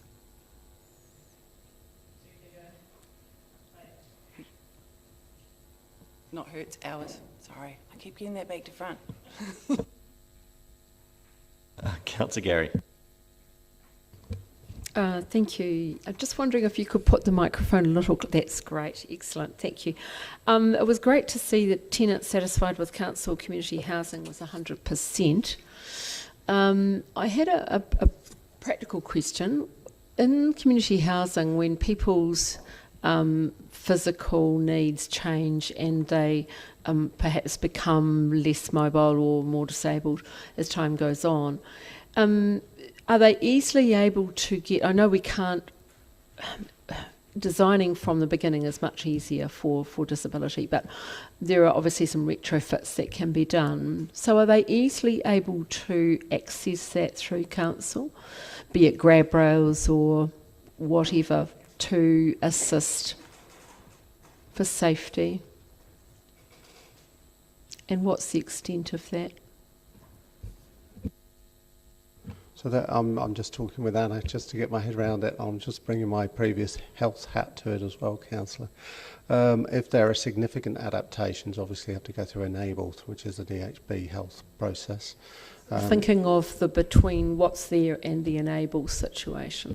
So for small adaptations, do we provide small... They can put in a request and the request get reviewed case by case. For small adaptations like your flat bed shower. And I understand the property staff meet with each of the residents on an annual basis, so there's an opportunity to look at their needs on an annual basis. Excellent. And what do you put the 100% down to? That's fantastic. Do you have any kind of reflection on that Doing at all? a good job. I know, as well as that. But you know, that's outstanding. But I just wondered if you had any reflection on that at all. Oh, look, I couldn't assume what makes everybody happy, but genuinely speaking, our tenants are happy with our services and with the houses they have. You can see that by the satisfaction rates year on year. Excellent, thank you. Councillor Radich. Yes, on page 57, this is the energy purchases of fossil fuels by the Property Department. Is increasing year on year. What can be done about that? Well, Councillor, I guess one of the answers would be we've got the energy consultant that's now doing some really good work across the organisation to look at how we get more efficient at that. You'll be aware that Council have asked for information about and put money in the 10-year plan around the district energy scheme, which we'll be reporting back on soon to get more efficient in our energy use.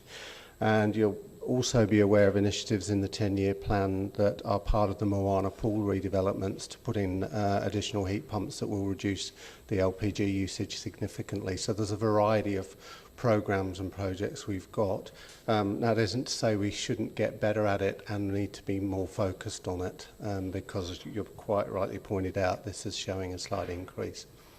And there's a subset of that, the Moana pool, and there are new heat pumps going in, but it does say new boilers. Is there a plan in place for what type of new boilers? Yet? I can't answer that. Maybe Mr. McLean could have answered it earlier in the meeting, unfortunately, but I can certainly find out for you. But I know the expectation is the LPG usage will drop significantly as a result of that work. Yes. Yeah, I can understand it might still be part of the studies and stuff going on. And a completely different question, just dropping down the page to public facilities and public loos. The busiest public toilet in Dunedin, or what was the busiest public toilet in Dunedin at St Clair, has been out of order now for over 3 months. When is that expected to be repaired? Are we waiting for a new one, or are there some temporary repairs that can be done to bring that into service? Yeah, unfortunately I can't answer that question right now, but Anna will write that down and we'll respond to you. Thank you. Councillor Gary. Oh, thank you. I forgot to ask around the changing places bathroom. So obviously the site's being chosen. Just remind me what the site is. Are we able to? So as part of 10-year plan, the preferred site of council was on Moray Place. That's right. Adjacent to the library, and I can inform you that design is advancing. Oh, that's what I wanted to know, what progress. That's fabulous news. Thank you. Any more property-related questions? Thank you very much. And we'll move on to the next part, which is Three Waters. And I believe Mr. Dyer is called in sick. So it's just Mr. Drew and me. Any Three Waters questions?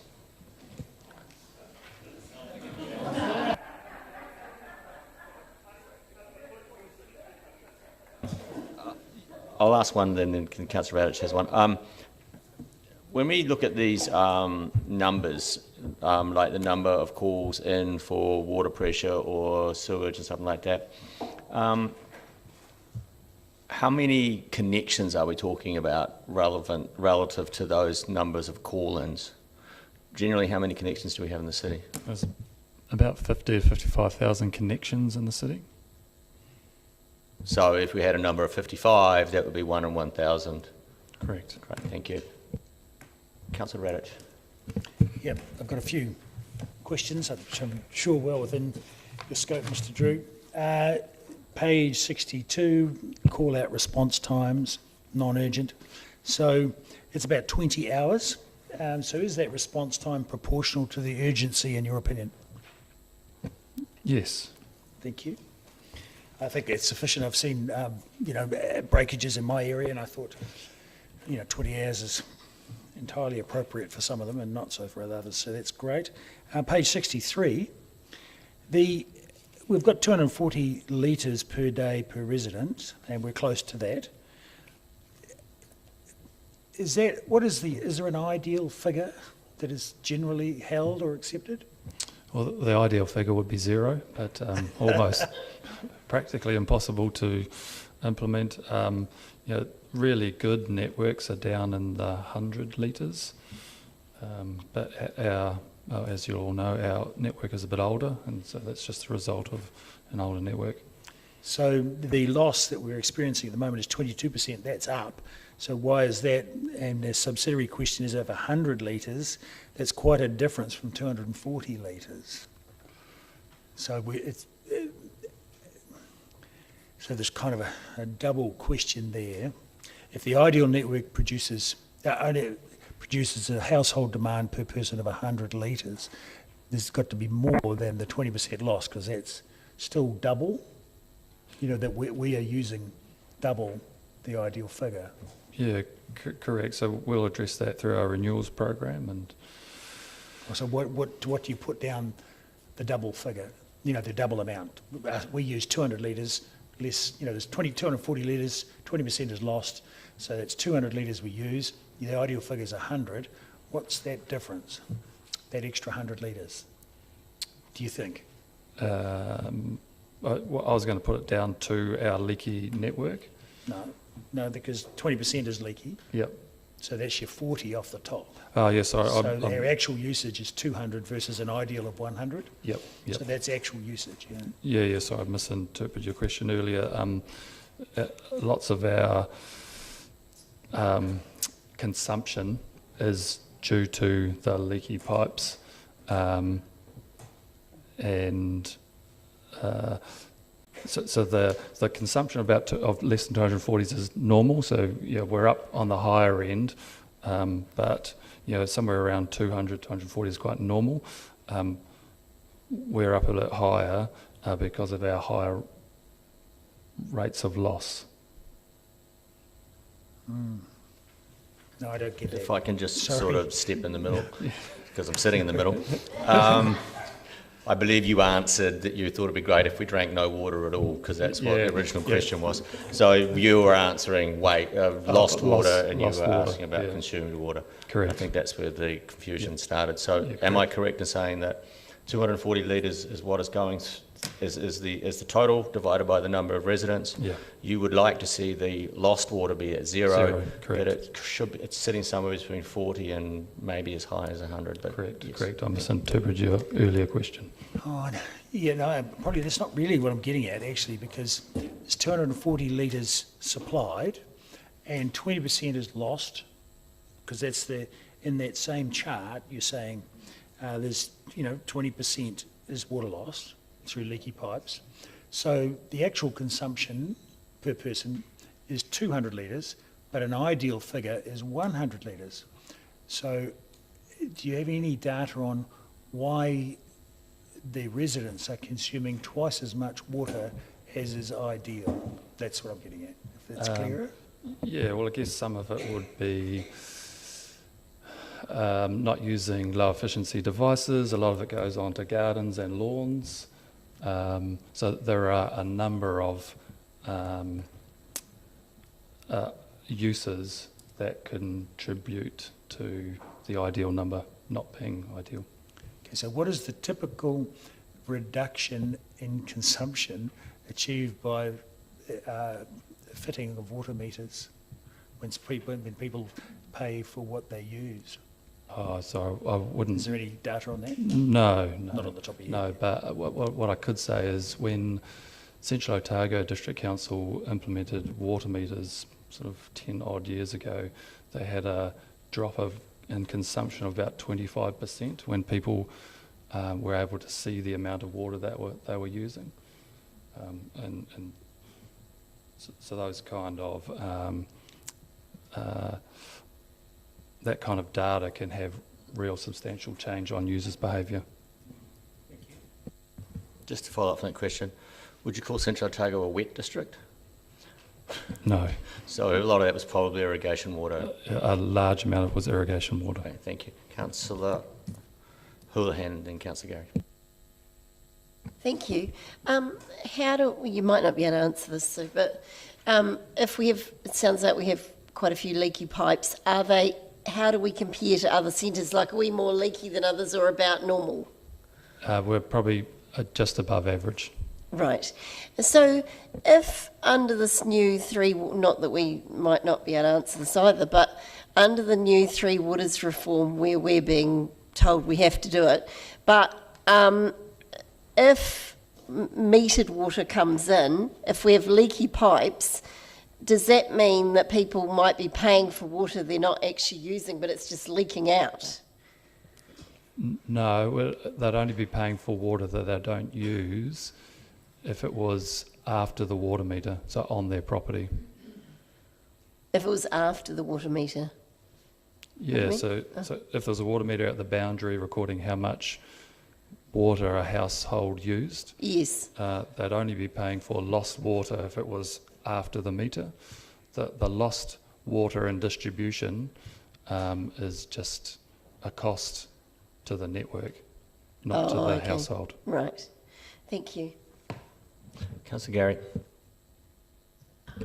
Two questions. The first one is just to, for fear of belabouring the point, but I recall in a number of consent hearings of recent times for large builds, multi-unit complexes, we often require, as part of the consent, for there to be water-saving devices. So does the existence of a lot of older housing in Dunedin with lead pipes where people have to flush water, and there's certain wastage there, and the lack of, as you mentioned, water-saving devices will be part of that issue of how much is used? Yeah, correct. Yeah. Okay, helpful to know. The second question was, given the announcement of the government around Three Waters, how are the staff doing? No, the staff are doing well. Before there was a lot of uncertainty, now they have some certainty, so that helps. Thank you. Can I assume by that answer that we are, as an institution, just going to accept the government's directive, and that's where the certainty is coming from? No, this is a generic. Actually, I don't even want an answer to that. It's just an answer thrown out to all of us. Councillor Elder, a question thrown out to all of us. Councillor Elder. Oh, thank you, Chair. I look in the specific areas of work, Mosgiel stormwater, etc. And I was just wondering, there's no mention of the Green Island treatment station and the upgrades there, and that relates to Mosgiel, but also South Dunedin. Just wondering where that is up to. Yeah, correct. So Mr. Dyer gave an update on that project. The last is gone. So the team have done a whole lot of work at the Green Island wastewater treatment plant that shows that it's not required it doesn't need to have a major refurbishment or a renewal. There is a lot of minor kind of repair and renewal work that we can do, and it still has a long life ahead of it. Oh, cool. So it doesn't need the $40 million capital investment that was predicted in the previous long-term plan. So that design work is progressing, and there's a whole lot of work trying to understand the inflow and infiltration in the networks sort of above South Dunedin and Kaikorai Valley in particular, and there's a whole lot of renewal projects going in there to try and minimise the amount of stormwater going into the sewer network, and how the flow is split from Kaikorai Valley through South Dunedin and into Green Island is still a work in progress. The hydraulic models are being kind of upgraded at the moment. There is a whole lot of instruments in the network to help us understand where the flows are going and calibrate the hydraulic models. And then as we work our way through that, we'll kind of land a design on how we manage that flow from Kaikorai Valley. Oh, thank you for that. Councillor Radich. Similar, on the same topic, page 67, the only 45% of residents are satisfied with the stormwater system. How would the residents make that judgment? Do you have any idea? Yeah, I wouldn't want to speculate. I don't know. That's fine. That's fine. I just have a question about if you look at on page 63, the number of complaints about drinking water and supply is one of them. It's the big one. Does that relate to the outages on the? If someone calls in and says, "I've got no water pressure because there's actually been a break in the line somewhere," are the two interrelated? Presumably, I would assume they are. Yes. And then you take that one out, then we're getting down to less than about 100 to 150 for the pressure, and then only 5 or so for the odour and taste. Yeah, correct. And they're coming down all the time as we do more renewals and we're more proactive with our pressure management. When we're getting down to 5, we're talking again 1 in 10,000. Correct. Thank you. Any more questions of Mr. Drew? Boy, we're powering through this meeting. One question, Councillor Elder. I mean, there's some really good work being done, and I was just going to comment on, is there any concern in the department with all the changes coming that some of that good work will be lost or in any way? No, so there's increasing regulation and so staff are focused on preparing for the increasing regulation, and we don't think there'll be anything lost. Okay, thank you. I do have one regulation question. A number has been bandied around by the government that 34,000 people a year are made sick by drinking water. Do we have a record of the number of people made sick by Dunedin's drinking water? Does the District Health Board or anybody else keep those numbers? Not to my knowledge, I don't have those records. Thank you. Any more questions? Further to that question, have you any knowledge of anyone being made sick by drinking water in Dunedin in the last year, say? No. No, same. Thank you. Councillor Houlihan. On from that then, how did the government get those statistics if we haven't got them for Dunedin? Is this a rhetorical question? I don't know. Some of them are from Havelock North, the rest I don't know. Thank you. Any more questions? That's 3 waters done. I can see the transport team sitting through on the other side of the doors, so I will ask Ms Benson to come through in a second. Wave to her.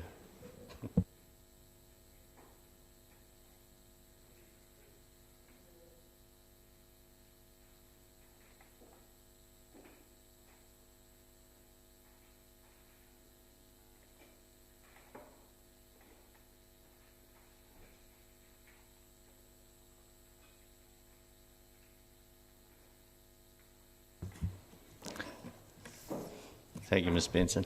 Do you wish to speak to your report? Happy to take it as read. Very good. Questions?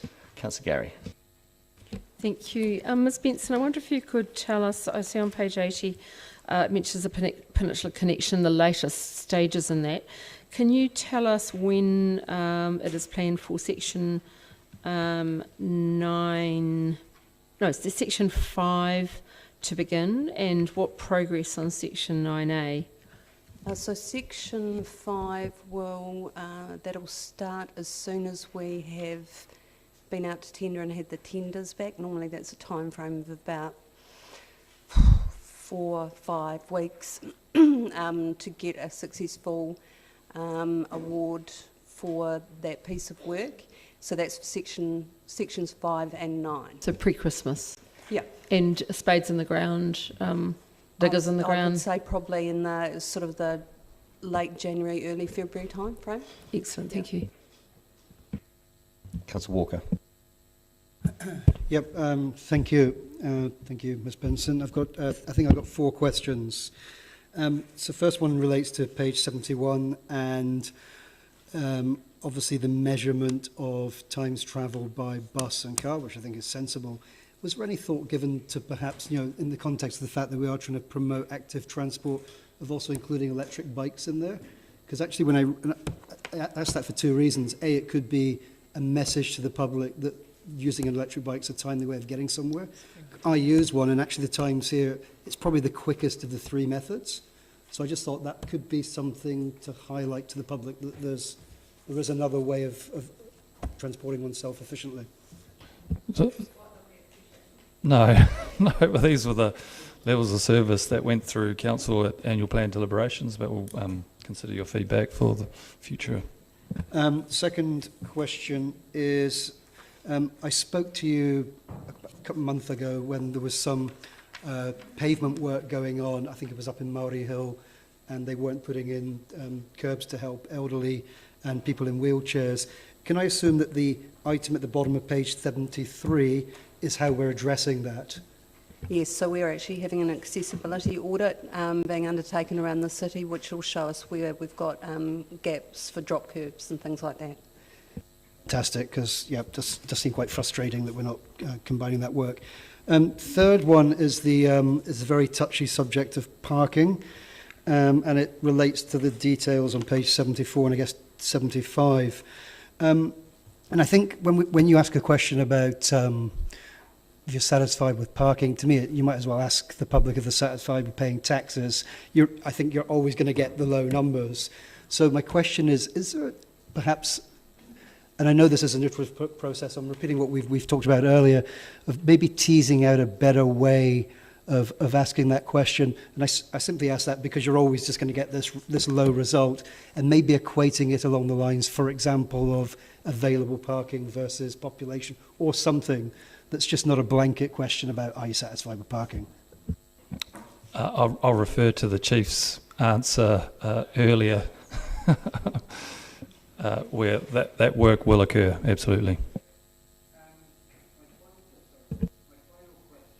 My final question, and I'll slip it in at under the end part where you talk about major projects, road safety, cycle and pedestrian safety. And I'm asking this question in the context, proudly, as the winner of last year's Aotearoa Bike Challenge for the Wildlife Hospital.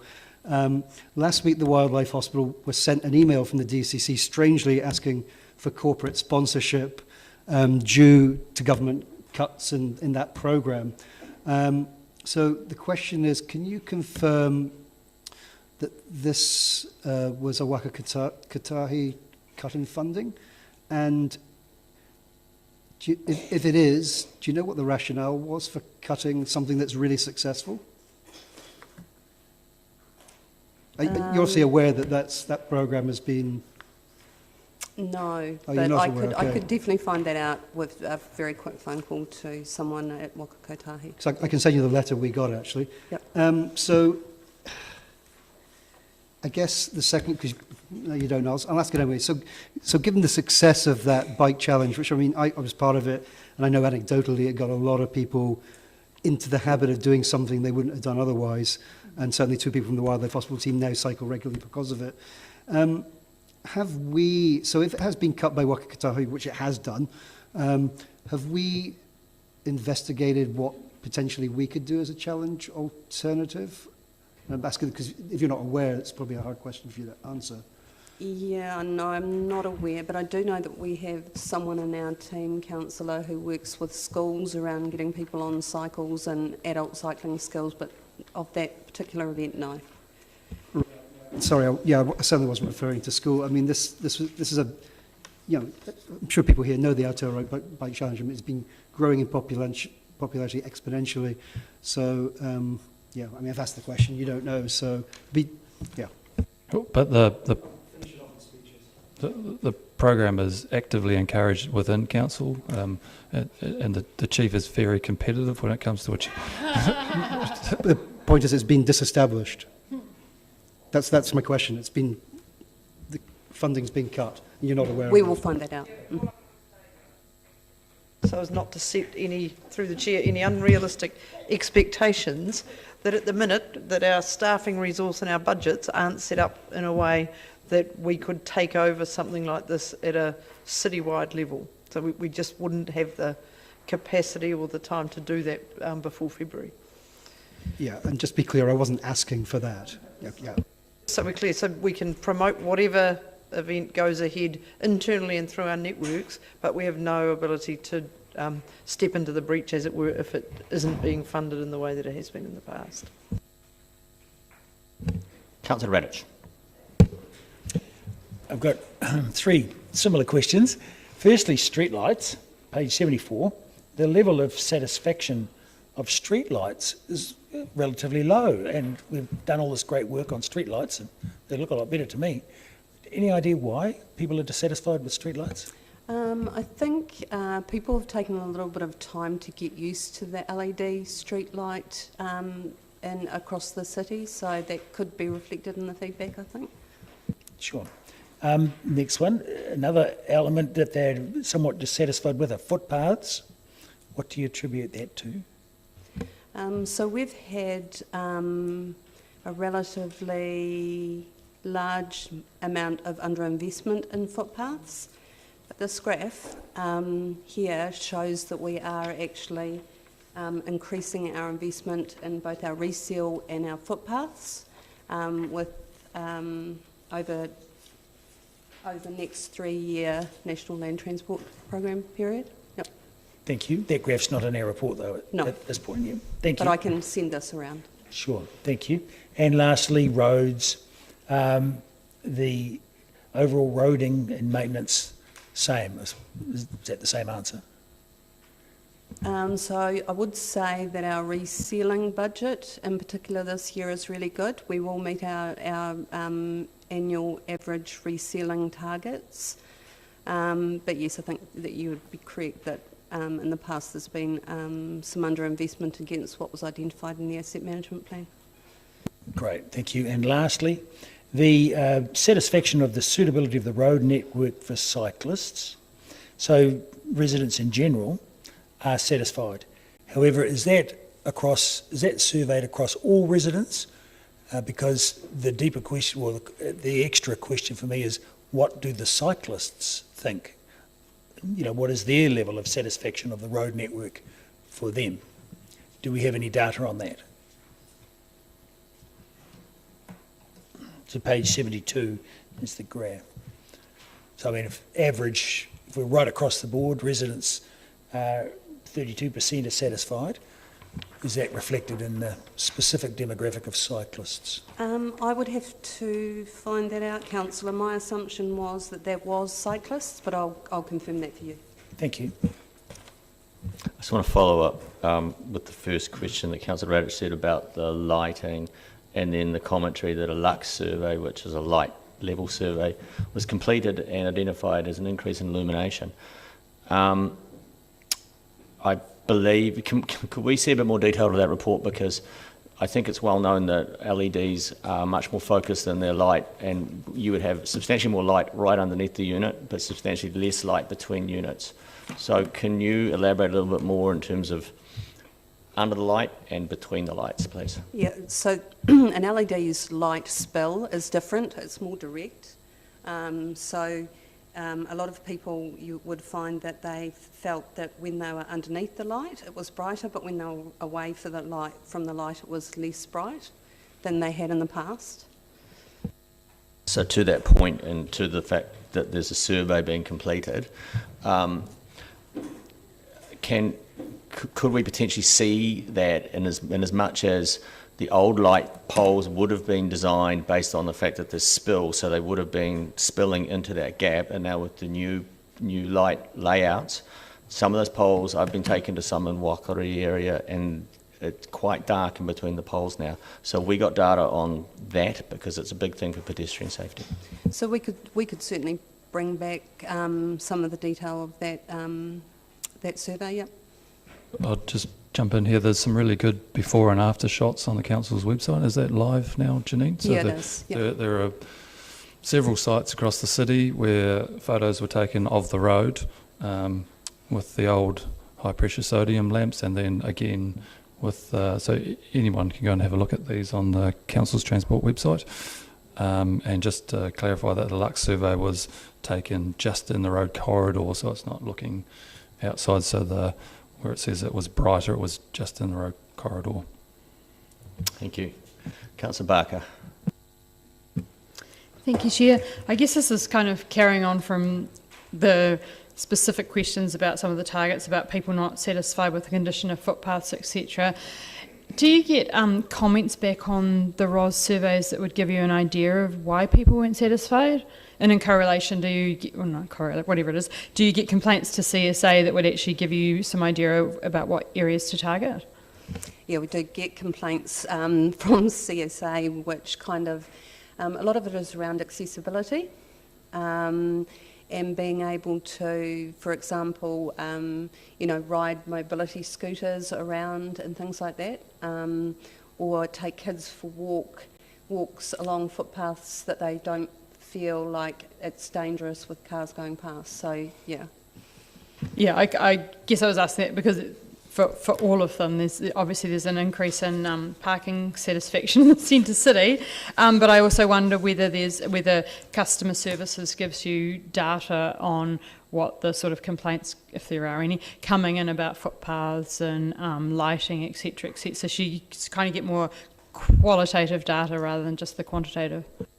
Yes, most definitely.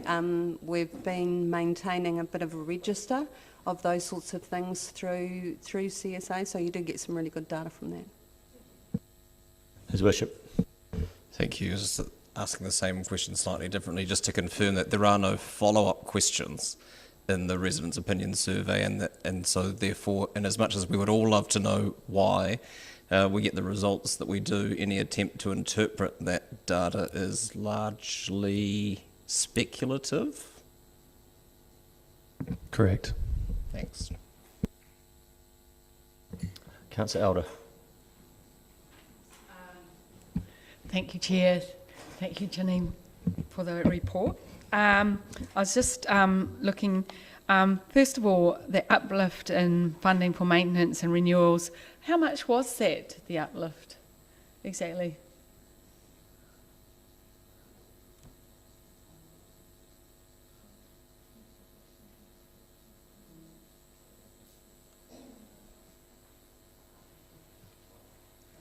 Sorry, an uplift of 12 million on the last bid. Oh, that's great. And I noticed that percentage of footpaths rated poor or very poor was out there in the report, and I was just wondering if some of that will be spent on that uplift for the footpaths.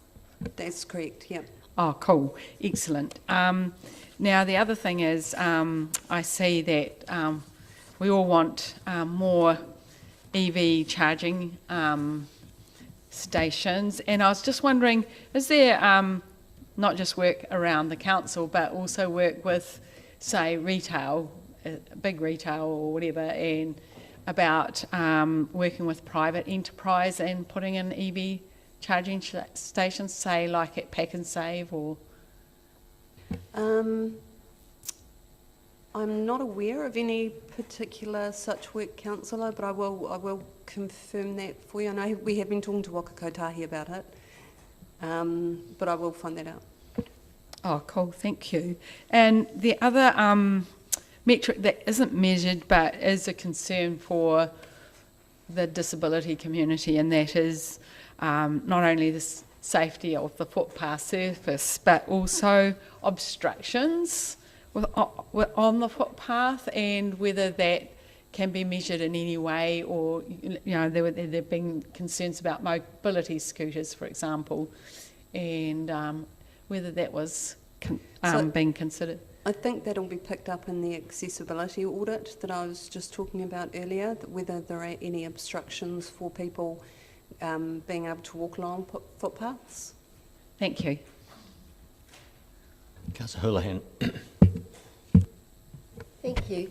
Do you think some of the accessibility issues that some people have had around might be around the safer schools? Is that what we're hearing through CSA, or? No, they tend to be situations where the person can't walk to a particular location along a footpath all the time, or they have to go onto the road with their mobility scooter, or they can't get someone out of in a wheelchair onto the footpath. There tend to be those sorts of things. Right. And do you think some of the complaints of dissatisfaction around the roading and the footpaths could be in relation to vegetation overgrowth and all that? I know it's not directly the footpath or the road, but they might perceive it to be that. Do you think? There could be, given the perception is of vegetation and untidiness. There could be a little bit of that. I wondered that. Thank you. Councillor Radich. Further to my question about streetlights, I've just had a look on the DCC website at the before and after photos, and I think they are very, very good. And they certainly highlight the difference, and particularly the improvement in the night sky photos. And so my question is there any plan for you to present those photos, before and after photos, to the public in City Talk or FYI Dunedin? FYI Dunedin. So yes, we do have them on the website now. I will talk to the communications team and see if there's any other promotion channels, but we're definitely pushing people to have a look at it on the website. Thank you. Any more questions? I have a question that's actually not in this report, but it was in the earlier Economic Development Committee report that came in the Dunedin Partnership, and it was a traffic volume statement of 6.7% increase in volume in the last 12 months. Do you have any idea where that number might have come from? No, I don't. I can find out.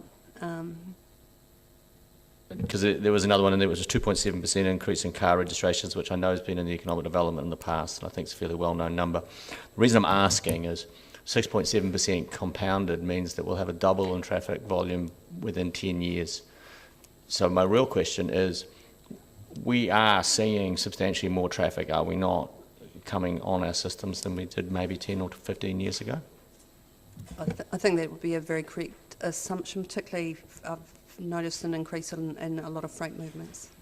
And then it gets to what we're reporting on right now, and I'll just touch it in the speech, that a lot of that is not actually captured in this particular report in this quarter.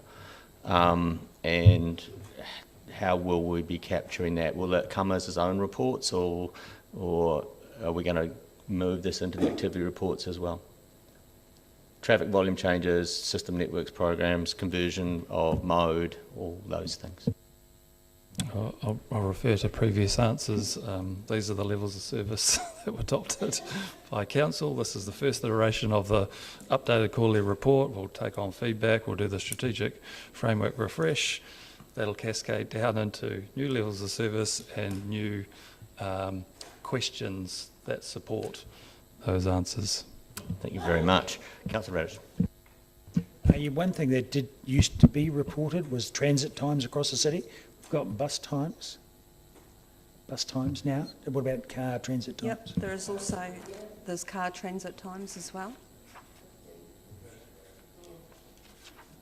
That's right at the front. Average travel time by car on 5 key urban routes at peak time. Thank you. Any more questions? Thank you, Ms. Benson and Mr. Drew. Now I've an enormous resolution to move. I move that the committee notes the update reports of the reserves and recreational facilities, waste management, property, Three Waters and transport activities. Do I have a seconder? Councillor Walker.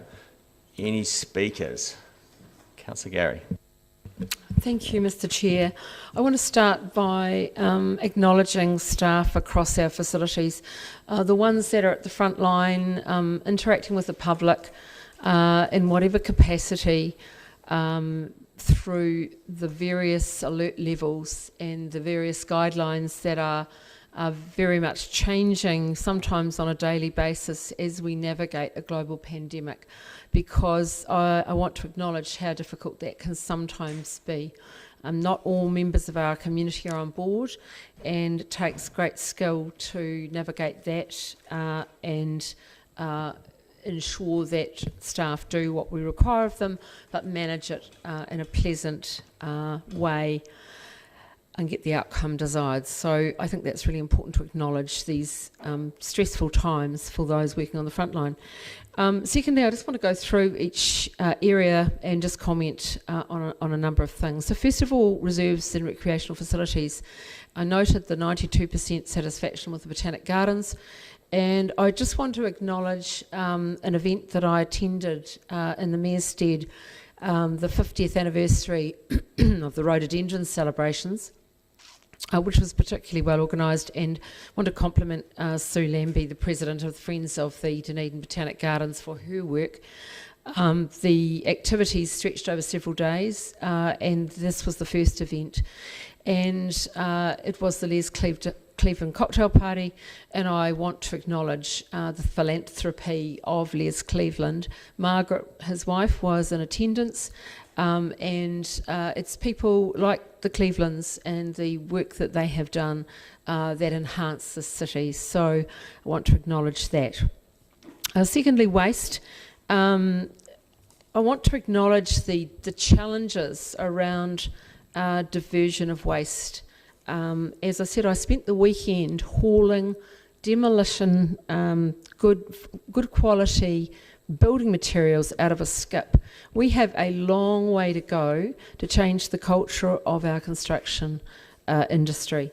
And I want to take my hat off to the volunteers who work at a local level in the likes of the Buy Nothing initiatives, where items, all kinds of items, but including building materials, are exchanged at a local level. There's no facility required, there's no staff. It's done at very much a person-to-person level, and it's a tipping the hat to try and reusing items and diverting it away from the landfill. But we have a lot more work to do in terms of commercial demolition, and we have to change not only in terms of providing the facilities and ensuring that we have matters in our bylaws to enable it to happen and using all the tools we can, but we're going to need to change the culture in the construction industry.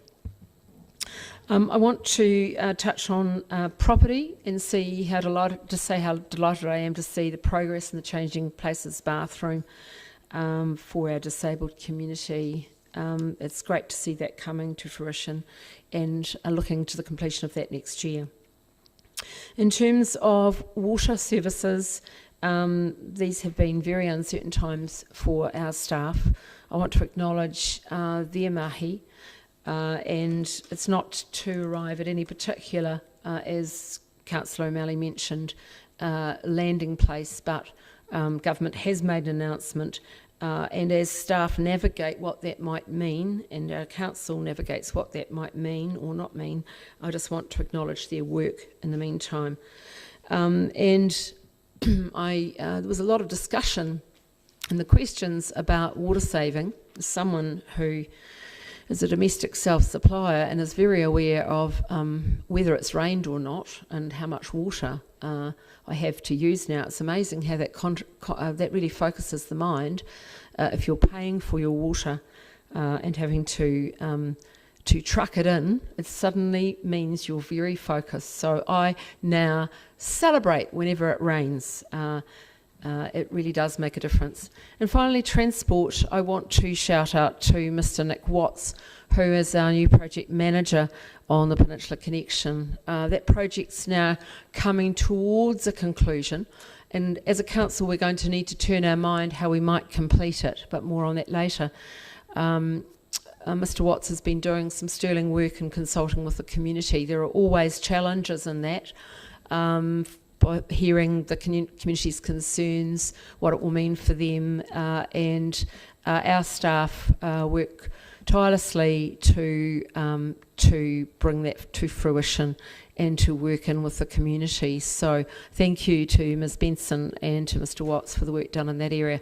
And in terms of the LED lights, remembering all of the discussion that we went through to arrive where we did and challenge Waka Kotahi's LED lumens levels. We became experts in all the different levels, and we requested something that at that time wasn't actually offered, but we managed to get it over the line. It was delightful to see those before and after photographs. So an excellent result. Thank you. Thank you, Councillor. Perfectly on 5 minutes, and we will be challenged on this one because normally we have four times to speak. So, Councillor Walker. I'm going to be very brief, and I was about to start by saying I won't just go across everything, so I'll just speak to two things. One that I talked about at length, and just briefly in terms of the waste management report, I think we should all be aware that there is, as we know, movement, albeit, as is always the case in central government, slow within the Waste Minimisation Act to address waste issues at source. So I think it's incumbent on all of us, whether it's personally or collectively, to keep pressure on central government, whatever our political hue is, to make sure that those things that we dream about are progressed. And I'll just go onto the bike challenge, which I brought up in questions, and assuming, unlike Mark Twain, that rumours of its death have not been exaggerated, Ms Benson, sorry, I mean, from experience, I've done this challenge in a number of years, and it's one of the few things I've done that I know definitely creates change, and that can't be said for everything we do. It's a challenge that is not onerous. It's fun. It involves prizes, and it's usually done within businesses and companies. And its goal really is just to encourage people to take a step that they normally wouldn't have done with a bit of fun. And I know probably of a dozen people anecdotally who now ironically take the bus or walk, but it changed their mindset around how they travel. There's, obviously we know, I probably know better than most, the perils of cycling in this city. And going back to your question, Councillor Radich, earlier, as a regular cyclist and somebody who's about to get on the bike and go to St Clair, then go back to Port Chalmers, the roads aren't great. That's from a cyclist. They could be better. But it does create a mode shift, and numbers have been increasing year on year. And it just seems a strange time in the context of COVID-19 for Waka Kotahi to end funding for the Aotearoa Bike Challenge. And if it has ended and any promised replacement doesn't emanate, it would be nice to maybe see us endeavouring to fill the gap, or at least investigate what challenge alternatives could be delivered to encourage Dunedin people to use or experiment with active transport, whether it be cycling, walking, scootering, hula hooping or whatever. And I think it's a fair ask in the context of COVID-19 and the importance of viable alternatives as presented by Dr. Alex McMillan to us at our last council meeting, and if for no other reason, and to please my wife who studies this, just for our general health and well-being. As I often mention around this table, we should still continue to be embarrassed that we are the third most obese nation in the OECD. Thank you. Yeah, Councillor Radich.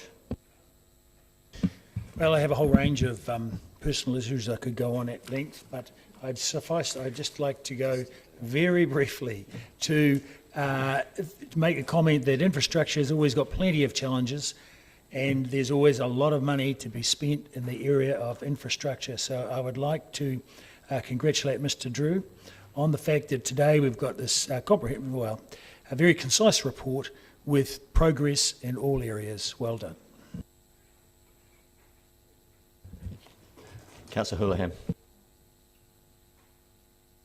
Thank you. I just have to say, because it's been said about 5 or 6 times, sorry, but good grief, a challenge that Waka Kotahi funded. I'm not sure why a councillor would think that our staff should know about it when it sounds like it's nothing to do with us. It's funded by Waka Kotahi. Our funds are tight as it is, and to expect us to fund all these things, we have to, we've got to be reasonable here. So I'm also going to speak on 2 things. One is the waste that I just felt, whether it's me or not, but that we could look at actually having quite an industrious business opportunity here by doing more with our waste, and I think as a city, we could see this as a business opportunity that we could take out to the world. And particularly when we've got one of the biggest builds in New Zealand for a long time with the new hospital. There's going to be so much waste and demolition and all the rest of it coming out of there. Why don't we see that rather than a problem as an opportunity and look at innovative ways to use that waste to reduce our landfill space, but also, and so increase our landfill space, but reduce what goes to it, but also be leading world leaders for this type of stuff, and it could actually create huge opportunities for us. Just to say earlier that, we don't know how to get, it's difficult to get compliance. Let's try that. Let's try to get some compliance for some of these things, particularly when there's a major squeeze on construction at the moment. Anyone trying to get a builder at the moment knows that, because God, I can't find. If there's any good builders out there, if you're hearing, please, I need a builder. But like having these plastic recycled bricks, and also I know I've seen it used before, and it's very effective, is an insulation. I've seen it only in between steel frames for housing, but I assume they can use it in all sorts of different ways. It's a great way of using your plastic bottles, your all different other kinds of plastic as well, and reduce that waste that's currently, going to our recycling or landfill. So I think we can do it. I feel anyway, as a city, we could be more ambitious with our goals around this, and I'd love to see that. The other thing I'd like to mention, which has sort of just gone by the by, but is, Three Waters, I just have to say, what happened to democracy? What happened to fairness and engagement and actually, open, honest and fair? Where is it? It seems to have gone, in my opinion. When we were asked for our feedback, we were told we weren't to make any decisions, and then at the end of this process, the government just says, we're mandating and we're going to do it whether you like it or not. That does not seem fair to me. But maybe I'm wrong, but as a council, as a councillor for our city, I have serious concerns about what our city will have mandated on it, because we don't know. When there's questions come up, we often can't answer them. While the government might feel that they've done their job of engaging with us, I dispute that. I don't think we have been engaged enough. There's so many questions still not answered, and I think it's absolutely unacceptable. And we have billions of dollars of assets, and they're arguing it's not an asset grab, but one could argue it is when we're getting that billions of dollars worth of assets replaced with millions. It doesn't seem a fair, equitable swap. Thank you. Thank you. Any more speakers? Worship. Yeah, thank you, Mr. Chairman. And I wasn't planning on it, but I feel like that deserves at least a response. The only thing that we know for sure in terms of the Three Waters Reform Programme is that it will be mandatory and that there will be 4 water service entities delivering that. Everything else, and Councillor Hurlihan has said that there are a number of questions that remain unanswered. There remain a number of questions that remain unanswered, and there will be a number of and the government are setting up a number of groups to focus on those areas, particularly around governance and accountability arrangements, one around rural water schemes, and one around, most concerning for me, I think, the intersection between water service delivery, the water reform program, and the planning system, in terms of making sure that we have the ability to be in charge of our own destiny in terms of how the city develops and how we provide for capacity in a future-focused way, rather than where it might be cheapest for a water services entity to put pipes in the ground next year. So I think it's, and there's been a summary of the feedback that has been provided by local councils that's been released, that came out last week, and I recommend people engaging with that. But it isn't true to suggest that that the government are pushing on with the proposal as it was put to us, because we don't know that. The structure at the highest level seems to be something that they are entirely comfortable with. I'm as disappointed as anybody that we were denied both the option to make that decision for ourselves and for our community to engage in that conversation with us before we took that decision. But to suggest that no other changes will be made to that proposal, I think is premature, and certainly the opportunity remains for us to engage in those various work streams to work through what are very genuine concerns that I think we share. Can you tell me what your point of order is, Councillor? Say that there was going to be no changes. I just said we had it put on us, so that's incorrect. And nor did I attribute that comment to anybody. So, sorry? And nor did I attribute those comments to anybody. I'm actually just wondering what point of order, understanding orders you're making. Well, I'm just saying it's No, you need to give me a... Can you give me the standing order? 25.2. I'll just take some advice, please.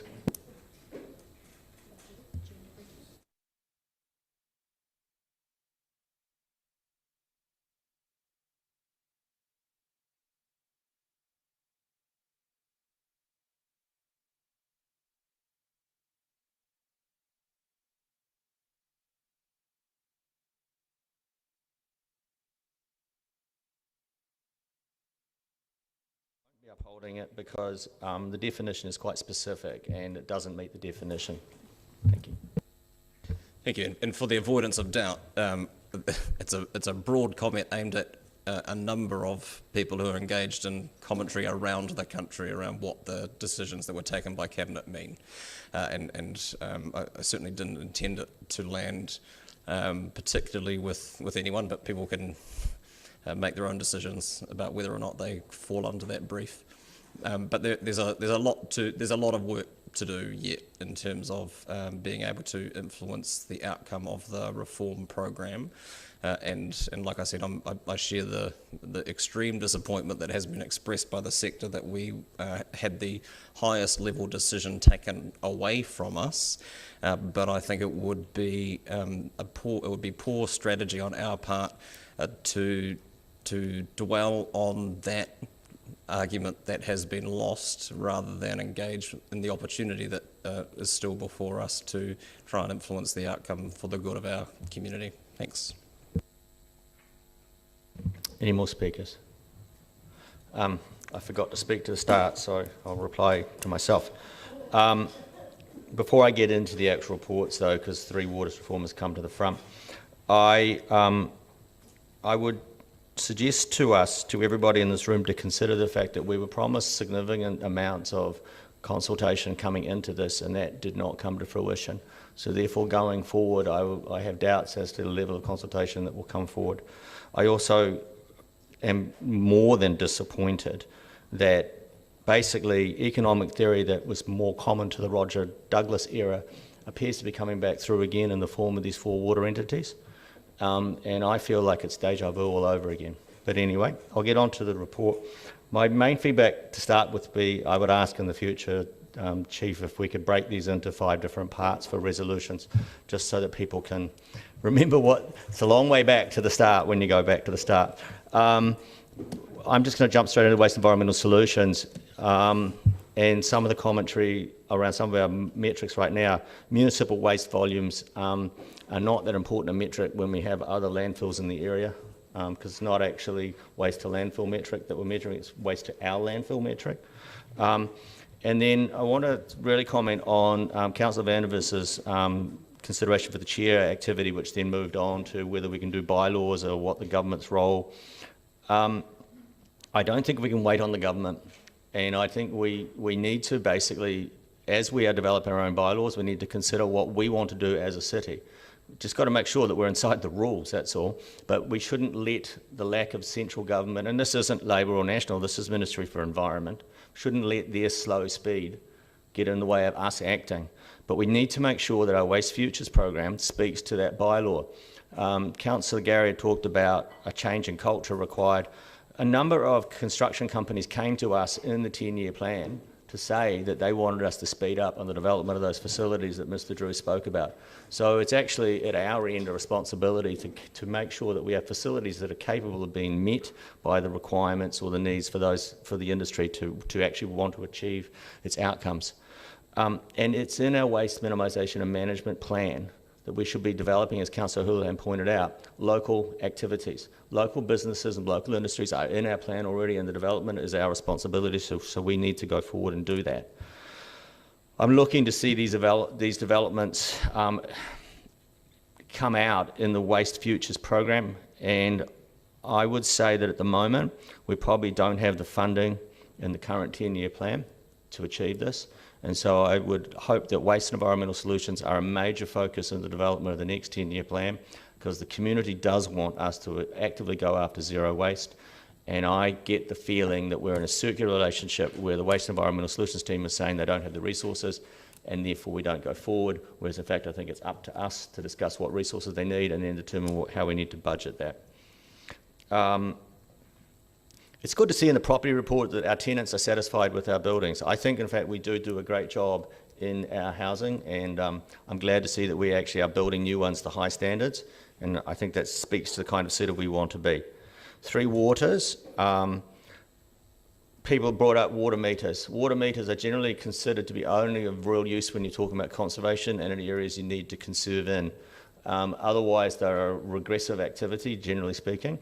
And I think you need to understand that in the Scottish Water analysis of metering, they did not recommend it, although Department of Internal Affairs is going forward with the recommendation of it. And the reason I didn't recommend it was it puts about $100 a year on your bill, straight up, just to maintain that meter and to read it and to bill you in such a way. If you look at our metrics, in terms of our system is falling apart, about 1 in 1,000 to 1 in 10,000 is the ratio of complaints we're getting per connection per year. That is not an indicator of a system that is falling apart. And I really do challenge government on its narrative to say that all councils are failing to deliver. Some councils are, and I have a feeling those councils that have underinvested are the ones that are now going to the microphone because they want to continue to underinvest. Now, on to transport. The disability audit that is going on, I do remind staff that there was a disability audit about 3 or 4 years ago. So I'm wondering where that one went to. And that there was a staff initiative to talk about disability paths through the city. And I know that the Warrender and Queen Street intersection came up right at the start and then it appeared to be a stumbling block that stopped any further activity. So I'm hoping that as this one comes out that we get some more done. I know looking at the data sets that have come through on the transport one especially, they seem to be, in my opinion, just a little bit looking back and how we used to view transport in the past.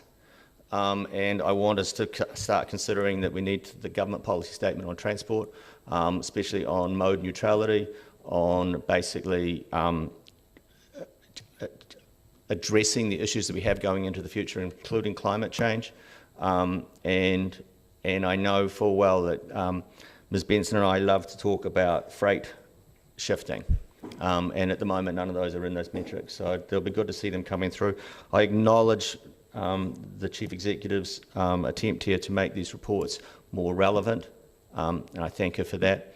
And I'm pretty sure that I don't have to have Mr. Drew answer the same question 17 times, that we will be looking at changing some of these metrics from feedback that come from councillors. That's it from me. So I move all those in favour. Against? Carried. Item number 9, naming of new roads and private way. Mr. Spears and Ms. Benson.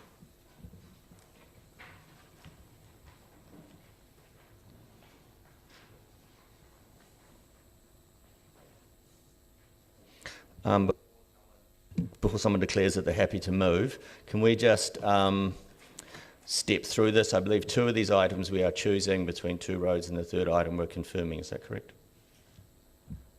That's correct. Can you just walk us through our decision and then we'll move on to it? Sure. So for the development in Sawyers Bay, 2 names have been proposed. One is Shirley Lane and one is Spence Lane. The preferred option of the community board is Shirley Lane. It's also acceptable to the developer and to staff. The second option is Spence Lane, which is the preferred option of the developer and not the preferred option of the community board, but is also acceptable to staff. So we've gone for the option that's amenable to 2 parties. And then we have a name in Irwin Logan Drive, which is a name that does not comply with the road naming policy, but the development is a development that's been in existence for prior to our policy being developed, and it's a long-standing tradition of using these names in the development, and we're just continuing that process. And lastly, we have 2 names being chosen from the road naming register, which has been pre-approved by the infrastructure subcommittee in the past. Thank you. Are there any questions? I'm proposing to move them all at once then, unless anybody wants to say other.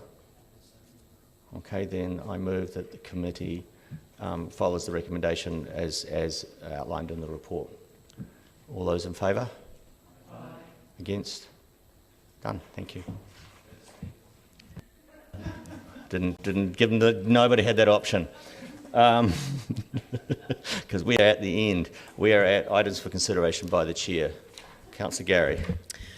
Yes, Mr. Chair, I do have an item for you, and that is, I wonder if we could get some updated figures, updated costs for the completion of the Peninsula Connection for the unfunded section. as time goes on, momentum's building as we come to near the end of the project and the end of State Highway 88, and it might be that Councillor Walker wins the competition from a long ago, which bit will be completed first. But on a more serious note, we do need to think ahead about how we might fund this, and what we need first of all is to know what the latest costings are for that section. Very good. Captured that in the spirit. I want to bring up one item for consideration, and that's the timely one of our council's position on Three Waters. There was no time from the announcement up to now to really do much about it, and I would what I want considered is the council going to take a position on this, and will we establish a council position going forward? One assumes that we would avail ourselves of the opportunity to submit through the select committee process, which would be the next public process that would be available to council to have an opinion on what's being proposed. Other councils have decided to do things such as ask their citizenry, their ratepayers, what they feel about these reforms, have not necessarily decided that they have to follow the process in that format. So I guess I'm trying to figure out, and that's why I don't even know really quite, I don't think a resolution was appropriate, but I'm trying to figure out, are we planning on doing anything other than simply submitting to the select committee as this law advances, or are we planning on coming to a position as to whether or not we feel comfortable even where we sit at the moment? Well, if I may, from a process point of view, at this stage, we are bound by where council has landed, and that was to provide the feedback within the window to government, which we have done, and we have at this point no council direction to do anything other than that, and so we won't. And so from a process point of view, there is the avenue that the Mayor has said we would be submitting on the bill that will be introduced, as we understand it, in December into the House. Alternatively, as with anything, councillors are free to put a notice of motion on a council agenda about the item, and that would then allow council to have a debate and provide direction to staff. Thank you. So the next council meeting is 23rd of November. Thank you. Any other matters for the chair? Councillor Elder. Can I talk to that subject? Oh, it'd be highly unusual. Yeah, I don't. We don't need my to. point really was actually seeking the mechanism by which, if anybody wished to establish a council position, where we would do it next, because we didn't have time for notice of motion for this meeting. And I think I've got the answer to that, Yeah, so okay. I'm happy with that. No, that's fine. Any other matters for the chair? Then thank you very much. I call this meeting closed at 3 o'clock.